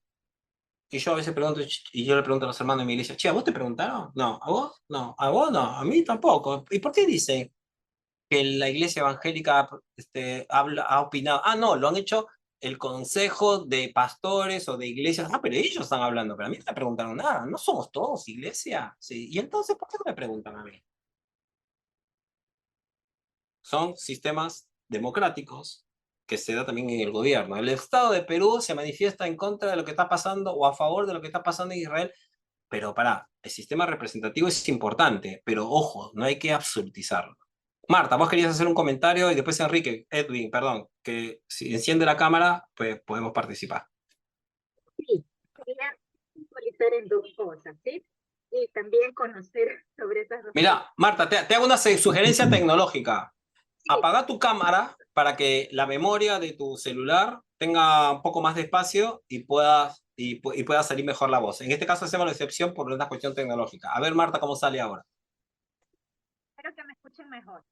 Ah, un poquito mejor, sí. Quisiera puntualizar en dos temas que me ayudan en estos dos temas. Y algo me falta en cuanto a mi análisis.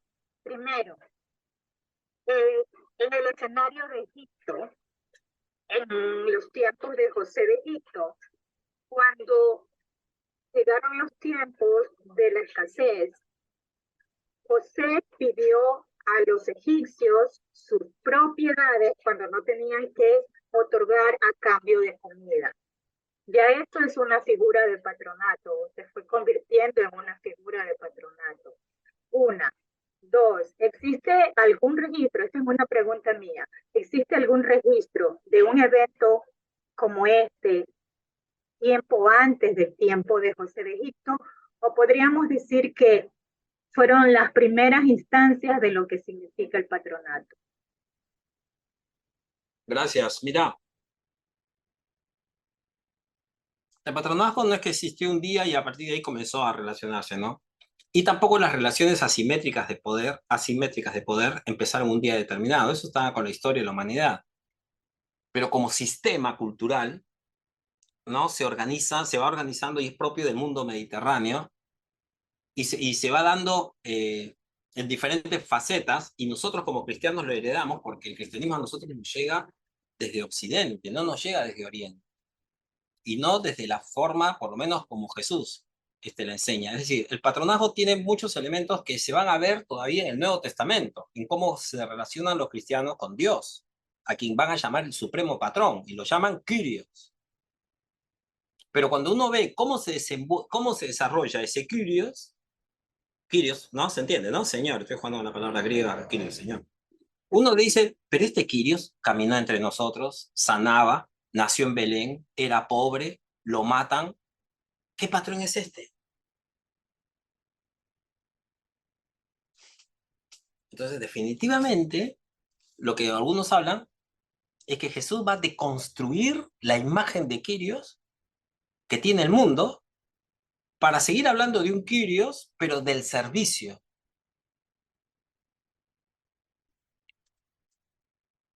El patronazgo, si que habían vínculos de patronazgo, los va a construir de forma diferente. Por eso Jesús va a decir, ¿quién es el primero entre ustedes? Será el que sirva a los demás. Le está hablando a apóstoles, ¿eh? Le está hablando a apóstoles.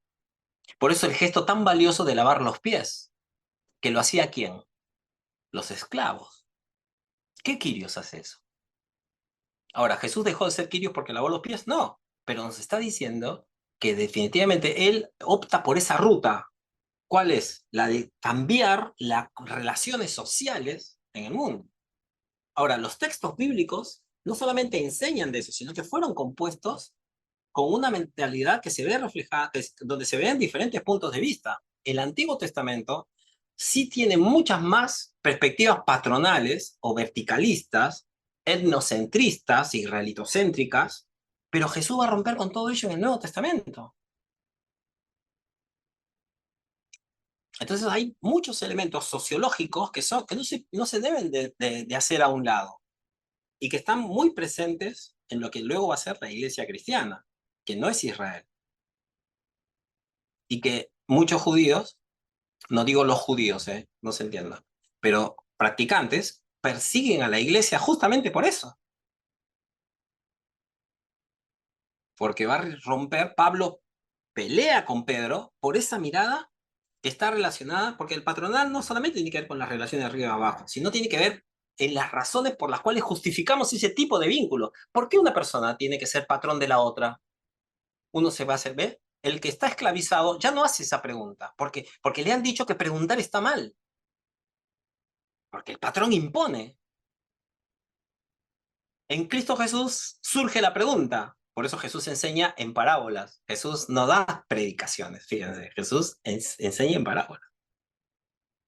Y entonces hay preguntas, hay formas de que la gente llegue a diferentes procesos, y por eso Jesús, sobre todas las cosas, ahora vamos a ver ese texto, dice, ya no los llamaré más siervos, porque el siervo no sabe lo que hace su amo. Los llamaré, ¿qué dice? Los llamaré amigos. A Esos mí, son textos. Exactamente, pero es curioso porque esos textos no son los que los que dominan luego en la predicación. Entonces, una cosa es la escritura, una cosa es el mundo de las escrituras, cómo la escritura critica y rompe con algunos patrones, algunas de ellas, otras los continúan, como los textos del Antiguo Testamento, y el Nuevo Testamento va a trabajar relaciones sociales donde van a ser críticas al patronazgo. ¿No? Fíjate que vienen y lo adoran y quieren salir a correr, que Jesús lo ha sanado y Jesús le dijo, no se lo digas a nadie.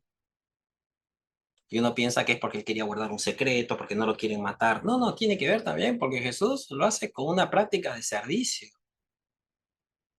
No espera ser idolatrado. Entonces, para adorar a Jesús, hay quienes adoramos a Jesús conforme el modelo patronal. Y la pregunta es si Jesús quería que lo adoremos conforme a los patrones patronales. O quiere que reconstruyamos qué significa adorar a Jesús conforme a lo que ha sido Jesús. Entonces, para pensarlo, para hacer teología. Perdón, Edwin, ahora sí. Bueno, noto que el término angular del patronaje es la palabra vínculo. Y me parece muy interesante esto porque dentro de la palabra está en Colosenses que nos invita a vestirnos de amor, que es el vínculo perfecto. Entonces, obviamente que todas las prácticas de la iglesia deben tener como plataforma el amor. Pero acá se tocó un tema del diezmo, y de manera global y por todos los tiempos siempre se ha hablado del diezmo desde una plataforma muy peyorativa.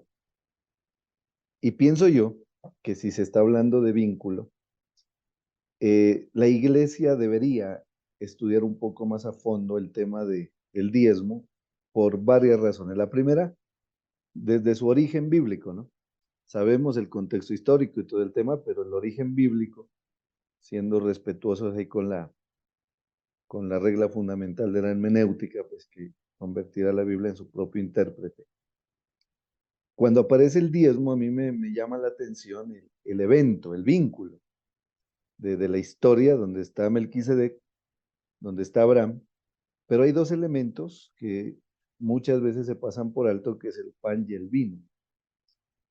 Y está todo esa gama de detalles que posteriormente, cuando el escritor de los Hebreos empieza a desmontar el sistema arónico del sacerdocio y a implementar el sistema Melquisedec, el sacerdocio Melquisedec, habla de algo que Abraham, siendo el patriarca y siendo quien es, o sea, ya la altura patriarcal que tiene desde los lentes del escritor de Hebreos, pues ya hay un asiento muy fuerte de quién es Abraham, desde el escritor de los Hebreos, y resalta de quién era este Melquisedec, que aún Abraham dio los diezmos a él, pero hay otro detalle, que esos diezmos los puso en los lomos de Leví, y Leví viene siendo la cuarta generación desde Abraham.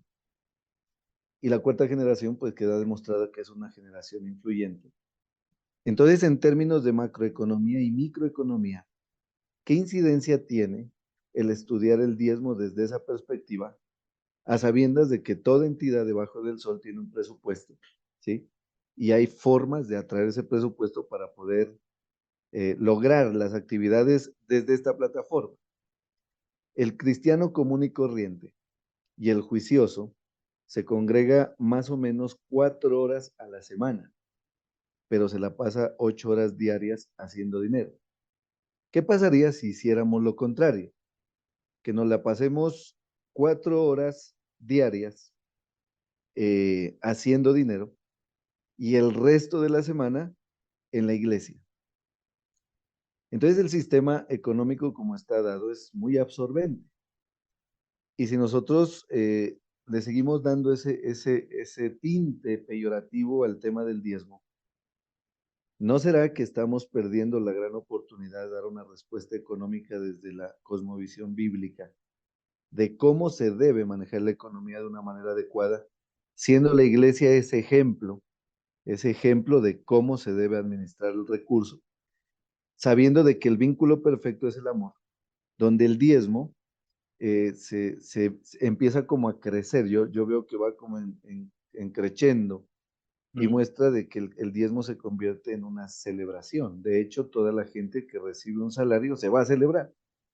Recibió el salario y es un síntoma de celebración al Algunos restaurante, no, a muchos no, la muchos no. discoteca, hablando Te, globalmente, ¿no? No te va hablando bien, te va bien, Eddie, te va bien, me alegro. únicamente, no hablando únicamente del cristiano, hablando del ser humano en sí. O Lloramos, sea, cobramos. recibe su salario y se va con la familia a un restaurante, es una celebración, no Por eso solamente del tema de por libertad. eso, Entonces dejo eso sobre la gracias. mesa, No, dejo no, eso no, está sobre la bien. mesa, Y te agradezco porque ya. por ahí, mire, es cierto, el tema del diezmo es un tema muy tocado, muy, perdón, criticado y todo, pero es que no, pero hay que ser honestos, que también es muy criticado porque se maneja de forma muy deshonesta en muchos espacios. Entonces, si observan, y usted tiene la grabación, entonces, y esto porque estoy de acuerdo con vos en esto de que es un tema muy vilipendiado y debiéramos de precisar, pero si observarás, lo que dije fue que el diezmo se lo quedaba el rey y su gente, pero yo no cuestioné el diezmo en sí mismo. Entonces, ¿qué pasa? Que cuando hacemos el análisis de textos, hay que tratar de precisar. Yo, por ejemplo, no trabajo 8 horas por plata. O sea, no critico a quienes lo hacen y a quienes no pueden no hacerlo. Pero América Latina, y no sé qué país serás, pero América Latina tiene los países más extremos, uno creería que es África, pero no, los países más extremos de injusticia social en cuanto a los salarios. ¿Qué tiene que ver esto con la Biblia? Tiene que ver todo con la Biblia. Pues si la lees la Biblia para quedarte en una burbuja, no tiene que ver. Yo creo que estamos planteando bien el tema con Edwin cuando estamos hablando de cosas de lo que tiene que ver con la vida concreta. Y las lecturas sociales de la Biblia tienen que ver con eso. Entonces hay que leer todo el texto. Lo que pasa es que en una predica de 20 minutos, donde todos están sentados mirando para adelante, no tenés tiempo de, perdone, pastor, usted, y en algunas iglesias hay hasta mecanismos de extorsión. Dios no te va a bendecir porque no lo pones primero y que pim, pim, para. Y entonces, ¿qué hacemos con esto? Los hijos de Samuel eran un desastre. ¿Y qué? Y entonces, porque son sus hijos, tienen que gobernar. No podemos decir cambiemos. No podemos objetar. Entonces, el Dios que nos enseña o que habla de un diezmo, no nos pregunta, che, pero fíjate a dónde estás diezmando. Porque no se trata de diezmar por diezmar, se trata de que el diezmo tenga el fin para el cual fue estipulado en las escrituras. Entonces, que mañana no te aparezcan con una canguro, con una Jeep, con un Jeep, viste, de $70.000, cuando vos no llegás a fin de mes, los líderes de la iglesia, cuando hay tanta hambre. En la Argentina hoy se habla de 50% de pobreza. En Perú, más o menos. Ecuador. ¿Y qué hace la iglesia? ¿Se construye edificios de millones de dólares? ¿Para qué? ¿Para entrar? ¿Para qué? ¿Para poner aire acondicionado? Hay gente que no come.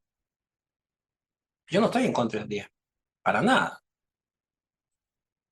Pero a veces se disimula, pero no hay que disimular la temática. Y tampoco y en ese sentido, Edwin, yo, mientras estoy de acuerdo con vos, yo no soy capitalista todavía, aunque vivo parte del mundo capitalista y tengo una Mac. En este caso, por ejemplo, pues me dedico a educación virtual y soy profesionalmente trabajo, me desenvuelvo además de teología, el mundo es online y todo el mundo sabe. Si puedo comprarme, sí, pero ahora, si yo lo que quiero es una movilidad de un auto para ir al supermercado, me basta con un Toyota sencillito o con un auto. No necesito comprarme un auto de $80.000. Y para colmo, luego decir que Dios me ha prosperado. ¿Qué concepción de prosperidad es esa que es tan ajena a la práctica de Jesús? Entonces, la mirada sociológica del texto no hace no cosifica las cosas. Yo trabajo, gracias a Dios, la creación. Génesis capítulo 1, cuando habla del trabajo, lo hace para vocación de vida. La tierra, nosotros formamos parte de la tierra, fuimos creados de la Adamá, del polvo de la tierra. Pero no para creer que los frutos de la tierra me van a enriquecer a mí exclusivamente, o enriquecer si quiero. Entonces, ese tipo de análisis me parece que es importante observarlo, porque y esto sigo conversando con vos, ¿no? Y con el resto. La mirada del patrón va a tener, para poder ser patrón y para poder tener siervos que le retribuyen con bienes o con lealtades, a veces ciegas, no el servicio. Imagínate que estás así y el rey dice, voy a hacer una guerra a los filisteos. Envíame a tu hijo de 14 años a que pelee. ¿Por qué un padre enviaría a su hijo para que vaya y lo maten en una guerra? Y si no, ¿y si no, qué estamos leyendo de la Biblia? Porque eso es lo que pasaba. O sea, ¿qué creen que pasaba cuando había? Dice, no, porque David le cortó el prepucio a no me acuerdo cuántos filisteos. ¿Eran malos todos esos filisteos? ¿Era necesario? O sea, hay ciertos mensajes que nosotros como cristianos debemos de observar que ya no forman parte. ¿A quién le cortó el prepucio Jesús? ¿Qué guerra hizo? Pablo incluso dice, nuestra lucha no es contra carne, pero nosotros hacemos ejércitos para pelear guerra espiritual. Se llama espiritual, pero el ambiente de violencia, esa noción de riesgo, de acabar con los otros, porque no peleamos solamente con el diablo, sino a veces con aquellos que dicen que están poseídos, son miradas sociológicas de la fe. Y a veces están relacionadas a un patronazgo, porque, por ejemplo, se ve como un atentado tener un espacio, por eso celebro la participación de Edwin, de Jonathan, de Marta, de Leslie, de todos ustedes que están conversando, ahora entra Lorenzo también. Esto es lo que hay que hacer, hay que charlar, hay que hablar. Podemos discrepar, pero ya la práctica de tener posibilidades de hablar es una práctica, sociológicamente hablando, cristiana, que responde al proceso pedagógico de Jesús, que responde al espíritu, ¿no? Más neotestamentario que Bétero. Miren, si vamos rápido, pues nos quedan 8 minutos. Si es importante, Jonathan, si va con el tema, si no quisiera terminar y después Lorenzo. Lorenzo, vamos al grano con 60 segundos para preguntar y yo voy a tratar de ir bien al punto. Pero se entendió, ¿no? Yo no estoy hablando del diezmo como diezmo, estoy hablando, eso lo respeto, estoy hablando del uso que se hacía y cómo lo que le advierten es que los reyes, ese diezmo, le van a pedir 2 diezmos además, dice el texto de Samuel, se lo van a quedar ellos, lo van a usar ellos. No está cuestionando el diezmo. Entonces, eso es las iglesias, ¿saben qué se hace con la plata que se ofrenda? Bueno, Jonathan, contame. Buenas tardes. Hola, hola. Sí, bien. Bueno, en mi percepción, creo que igual dentro del reino del Señor hay un orden. Él estipula y considero que el llamado también es importante.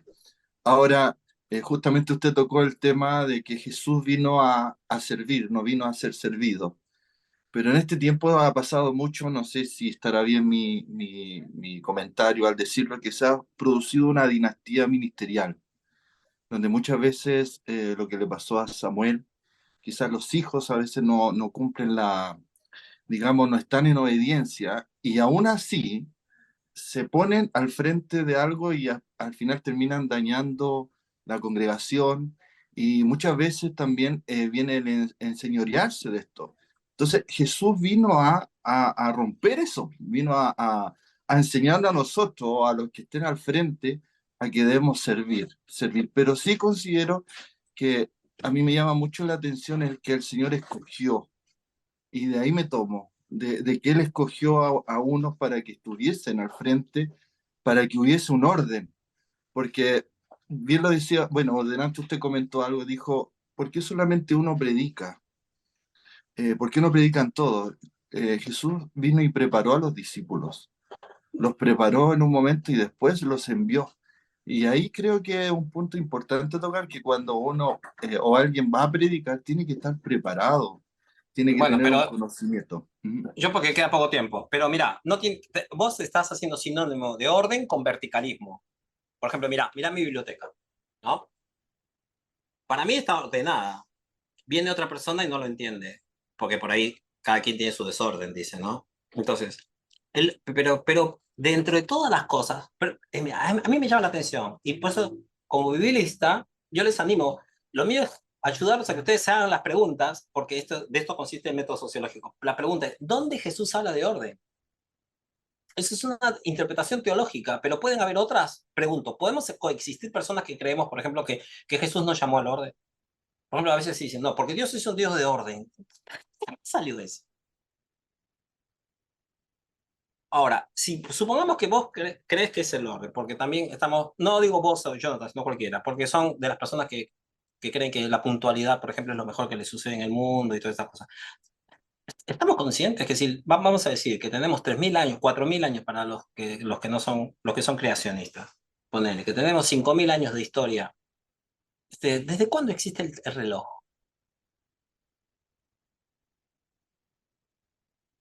Lean a Foucault. Les animo, si no busquen por online, YouTube, Foucault. Toda esa concepción de puntualidad, de llegar temprano, de hacer las cosas correctas, son cuestiones de hace 1 siglo y medio y que están relacionados con el mundo capitalista. Ahora, ¿qué estoy hablando de esto? En la Biblia no está hablado de esa manera. Nos encontramos en tal lugar cuando el sol llegue, está bien, llegaban 30, 40 minutos después uno del otro. No había esa concepción de time is money.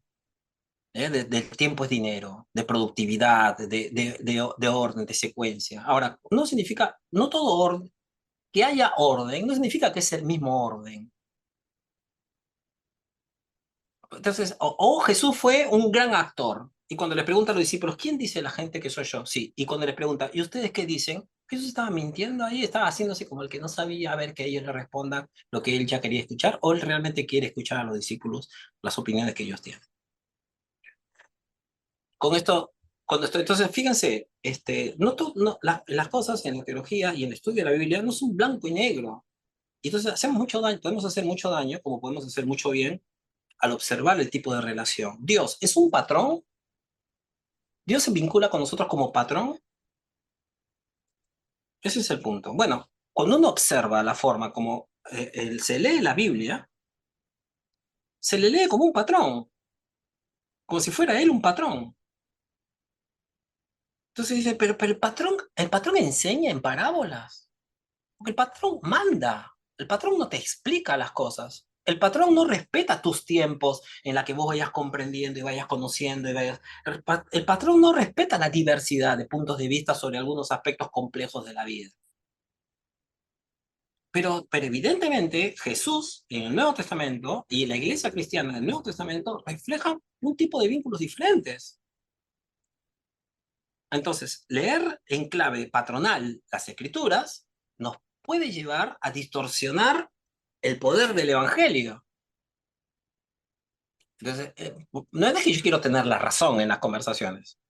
Entonces, es cierto, elige a 12 apóstoles, como bien señala Jonathan, y va y hace esto, ¿no es cierto? Pero, ¿qué hacen los 12 apóstoles? Hacen lo mismo con los seguidores, no lo tenemos en las escrituras. Hay escritos del siglo I, del siglo II, del siglo III, se le llama patrística, otra literatura, en la que cuentan el surgimiento de las comunidades.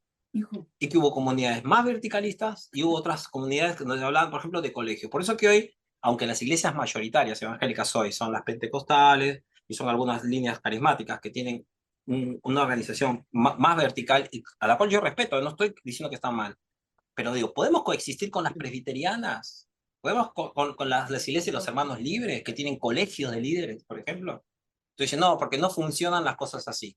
¿Pero por qué? ¿Porque no te funcionan a vos? ¿Crees que otros no pueden funcionar de forma colegiada? Bueno, malas noticias, sí funcionan. Hay iglesias que son bastante comunitarias y funcionan. Entonces, quizás sea que no necesariamente una forma u otra, porque que haya un solo pastor. Yo, por ejemplo, formo parte de una iglesia donde solamente yo soy el pastor. Por ejemplo, es una iglesia pequeña, ¿vieron? Pero esa es una cosa, y otra cosa es tener actitudes patronales. Entonces, Ahora, por eso, yo no he dicho eso, yo no he dicho que, por o sea, mi eso. comentario es patronal, solamente he dicho que considero que Jesús primero preparó a los discípulos, los Sí, ordenó, los igualó, por decirlo de una forma, para luego enviarlos. Y me es refiero a esa definitivamente. parte. Sí, Claro, sí, me sí. refiero a esa parte, ¿no? Obviamente, No, no, justamente le hacía el comentario de que hay muchos que se han enseñoreado y eso está mal, eso está mal. A eso sí, te me agradezco. iba, profesor. Y gracias porque me aclaraste, porque yo me estaba yendo para Sí, otro lado yo. no, no, Perdóname, no era perdóname, eso. perdóname. Bueno, pero de eso se trata. Pero vieron que los espacios comunitarios de diálogo son más ricos porque uno se queda con la parte que uno entendió y yo mismo me confundo o puedo interpretar mal. Entonces, por eso las dinámicas comunitarias siempre son más ricas porque todos aprendemos y no solamente uno. Entonces, el rol de predicador, de docente, de apóstol, que quiera hacer, no es unidireccional. No se presenta así en el Nuevo Testamento. Entonces, está bueno. Me gustaría terminar. Lorenzo, decime, si no, ya son las 3. ¿Me esperás un ratito, Lorenzo? Quiero mostrar 2 cositas nada más. Ya, Dame 2 segundos que quiero mostrar. Miren. Entonces, esta parte teórica ustedes lo van a tener acá en el PowerPoint. Hay algunas cosas que estaba mencionando, pero miren, quería mencionar algunos textos que yo mencioné acá al final. Fíjense, en algunos textos del Nuevo Testamento se van a dar que las relaciones con Dios pueden comprenderse desde diversos tipos de relaciones sociales. No siempre fueron patronales. Y yo tengo la sospecha de que a veces nosotros, o digo nosotros, porque me incluyo yo, formamos parte de un ambiente en el que se impone algunas cosas. Por ejemplo, dice, nosotros a veces de forma sofisticada imponemos ideas y decimos, nosotros los creyentes pensamos, ¿eh? Y son formas de hablar a través del lenguaje, nosotros marcamos pautas culturales. Y uno dice, pero yo no pienso así. Pero evidentemente, si él dice que todos pensamos así, yo tengo que pensar así, si no quedo afuera. En esta iglesia, nosotros los verdaderos cristianos hacen esto. Wow, o sea, si yo no pienso igual, no soy un verdadero cristiano. Bueno, hay formas de lenguaje patronal, ¿vieron? En la que uno no le está dando la oportunidad al otro de tener divergencias, o de aclarar, o de corregirse, en la que uno no está acostumbrado a oír a los patrones y patronas a decir, disculpame, me equivoqué, sí, está bien, me equivoqué, yo estaba interpretando mal. No tiene ese hábito, porque en la mirada del patronal, el patrón es omnisciente, y entonces no se equivoca, entonces no se confunde, entonces da los datos exactos. En la educación escolar también pasa así, nos forman así hasta en el colegio. Y la iglesia debe ser un espacio crítico de la sociedad, donde, por ejemplo, uno se encuentre con docentes que oyen, que aprenden, que agradecen, que se retractan, que dejan que otros crezcan y no tienen miedo de que le quiten el puestito de líderes y qué sé yo, porque no están en esas competencias, reproducimos modelos mundanos. Entonces, el modelo patronal requería la desigualdad. Y cuando no se daba espontáneamente, entre comillas, porque no era espontáneo, la generaban. Pero justo el tipo neotestamentario y que rompe con varios aspectos con el patronazgo es, por ejemplo, la relación de familia, en la que sí hay respeto. Fíjense, porque es diferente tener un anciano que se caracteriza por su sabiduría, no todos los ancianos, como no todos los jóvenes, no estoy denigrando a ningún anciano acá. Yo ya tengo 56, así que ya estoy ahí, cerca. Pero lo que estoy diciendo era que no era por eso, no era por los solos años, porque los años solos no te dan experiencia. O sea, te dan experiencias, pero algunas muy malas. Entonces, ¿qué pasa? Cuando la iglesia se llama a sí mismo casa de Dios, está hablando de familia. Cuando a Dios lo decide llamar Padre, no en el Antiguo Testamento se ve presente, pero en el Nuevo Testamento se le va a llamar de una manera diferente. Ya no se llama Señor y qué sé yo. Sí, claro que sí, está también, coexisten varias miradas, varios acercamientos. Entiéndase, no estoy diciendo que una cosa se dejó totalmente de la otra, pero comienzan a coexistir relaciones. Al Padre se le obedece, sí, pero el Padre explica, el Padre acompaña, el Padre es misericordioso, el Padre conforme lo enseña el Nuevo Testamento. No, el Padre no es un Dios, no es un Padre castigador, un Padre represor, un Padre poco comunicativo, no se comunica esa imagen. Y adivinen qué, entre los seguidores de Jesús, el nombre que domina va a ser hermanos y hermanas. Otra vez dentro del ámbito familiar. Y otra vez entre pares. El patronazgo que requiere desigualdad tiene ese conflicto con la iglesia cristiana que va a hablar de igualdad. Entonces, la construcción de las relaciones sociales va a ser tal que Pablo, por ejemplo, el apóstol tan nombrado, va a Jerusalén y va a dar explicaciones a otros apóstoles, pero no porque sean mayores, sino que comienza a contarles porque es algo colegiado, es algo de hermanos, de compañeros y compañeras, y se explican. Por eso es que Pablo luego exhorta a Pedro, no porque se cree mejor que Pedro, sino porque se siente hermano de Pedro.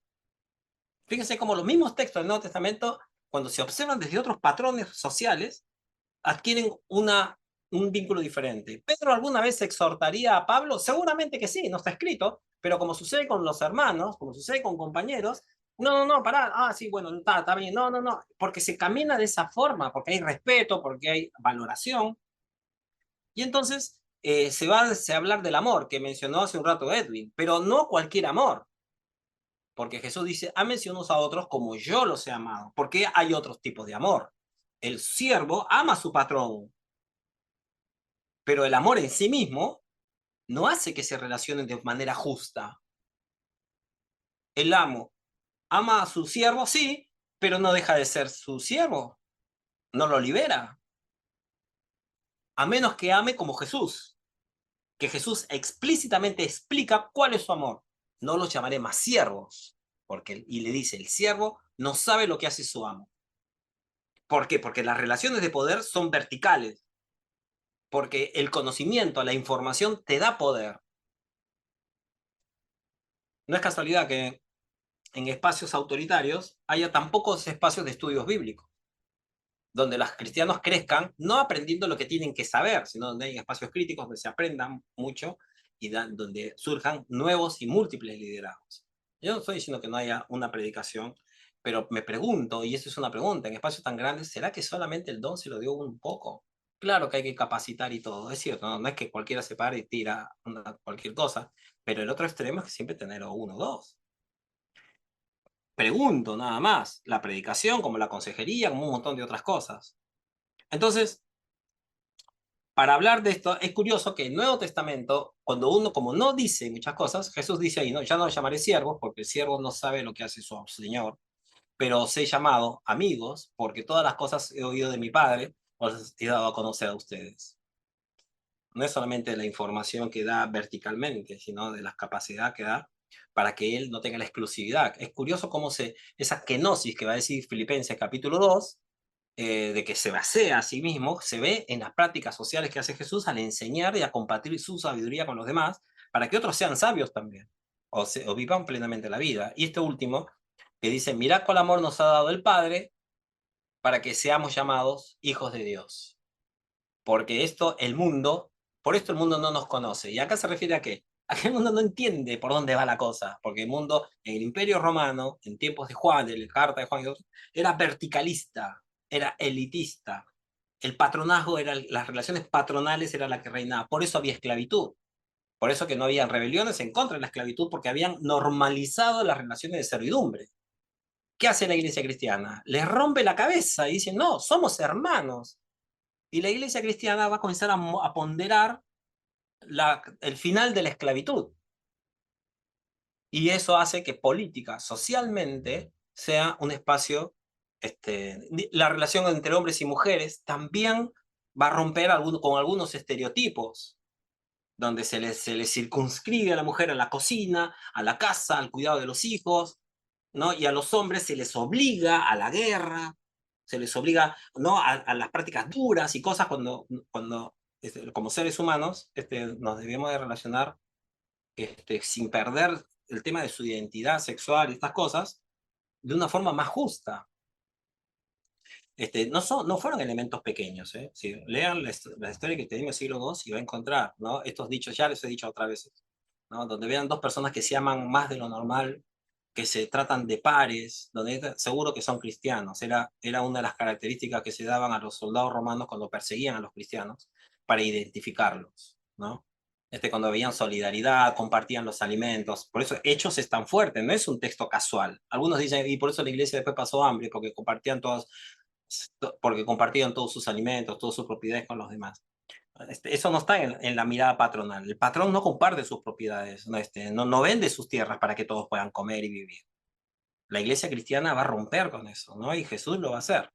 Entonces, hay que leer la Biblia observando cómo el Nuevo Testamento rompe con patrones del Antiguo, con consejos, con formas, con prácticas, con enseñanzas, y tratar de ver luego cuál es el tipo de relaciones sociales, políticas, que va a construir el Nuevo Testamento con Jesús de Nazaret, que son muy enriquecedoras.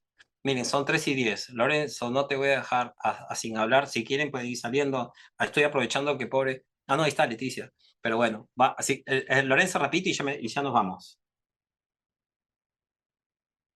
Pastor, hacer un simple comentario sobre el diezmo. Cuando dijo que Abraham diezmó del 10%, pero Abraham nunca ha diezmado de su trabajo, pastor. Siempre tengo esa observación yo.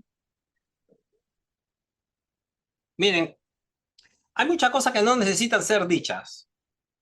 No sé, no sé siquiera si Abraham diezmaba, si la palabra diezmo era literalmente en el caso de Abraham o de una persona el 10%, o cómo agarraba. Si tenías 2 vacas, ¿cómo era? Cuando eres vaca, ¿cómo haces?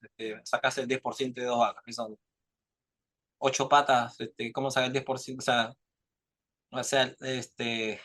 ¿Me explico? El diezmo se hablaba de forma simbólica, una ofrenda que se daba, que más o menos era equitativa, equivalía al 10% del ingreso, pero no siempre se diezmó en el Antiguo Testamento, ¿no?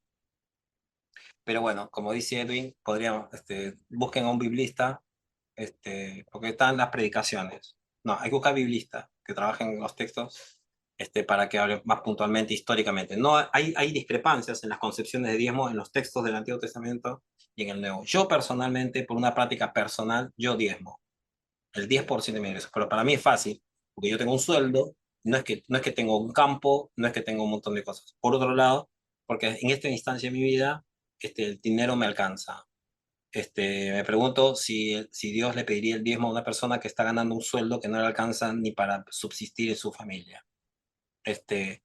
Yo no estoy diciendo qué es lo que hay que hacer. Lo que pasa es que hay que acostumbrarnos, hermanos. Aunque usted no lo crea, hay gente que hace preguntas. Y yo estoy haciendo esa pregunta, nada más eso. Estoy preguntando. Me pregunto yo si Dios le pediría el diezmo a gente que gana tan poco que apenas le alcanza para vivir. Entonces, para sentarse y discutir teológicamente si uno quiere hacerlo. La respuesta es no, igual, porque Dios, qué sé yo, bueno, son prácticas sociales, son prácticas políticas, son prácticas patronales. El patrón no le va a preguntar al cliente o al siervo, si no se lo va a reclamar solamente y se lo va a dar. En las prácticas del Nuevo Testamento yo veo a Jesús y a los apóstoles con varias cosas. Hay que hacernos la pregunta, ¿por qué el Nuevo Testamento, la iglesia cristiana, no habla de diezmo? Es una pregunta que no podemos evitar, hay que hacérsela. Y hay que deducir teológicamente de qué está hablando. Bueno, algunos dirán, no, pero estás cuestionando. No, estoy cuestionando. Estoy cuestionando el punto de vista que tienen algunos. No estoy cuestionando las escrituras. Estoy tratando de ir a las escrituras a que pensemos en eso. Habrá que reflexionar. Es un tema largo. Pero bueno, hoy era patronazgo, así que bueno, gracias por estar aquí. A quienes están supongo que los que están conectados, algunos habrán escuchado, habrán participado y si no verán la grabación, y les agradezco la oportunidad de poder haber conversado con ustedes. Ya nos vemos en alguna otra oportunidad por alguno de otros circuitos online, seguramente.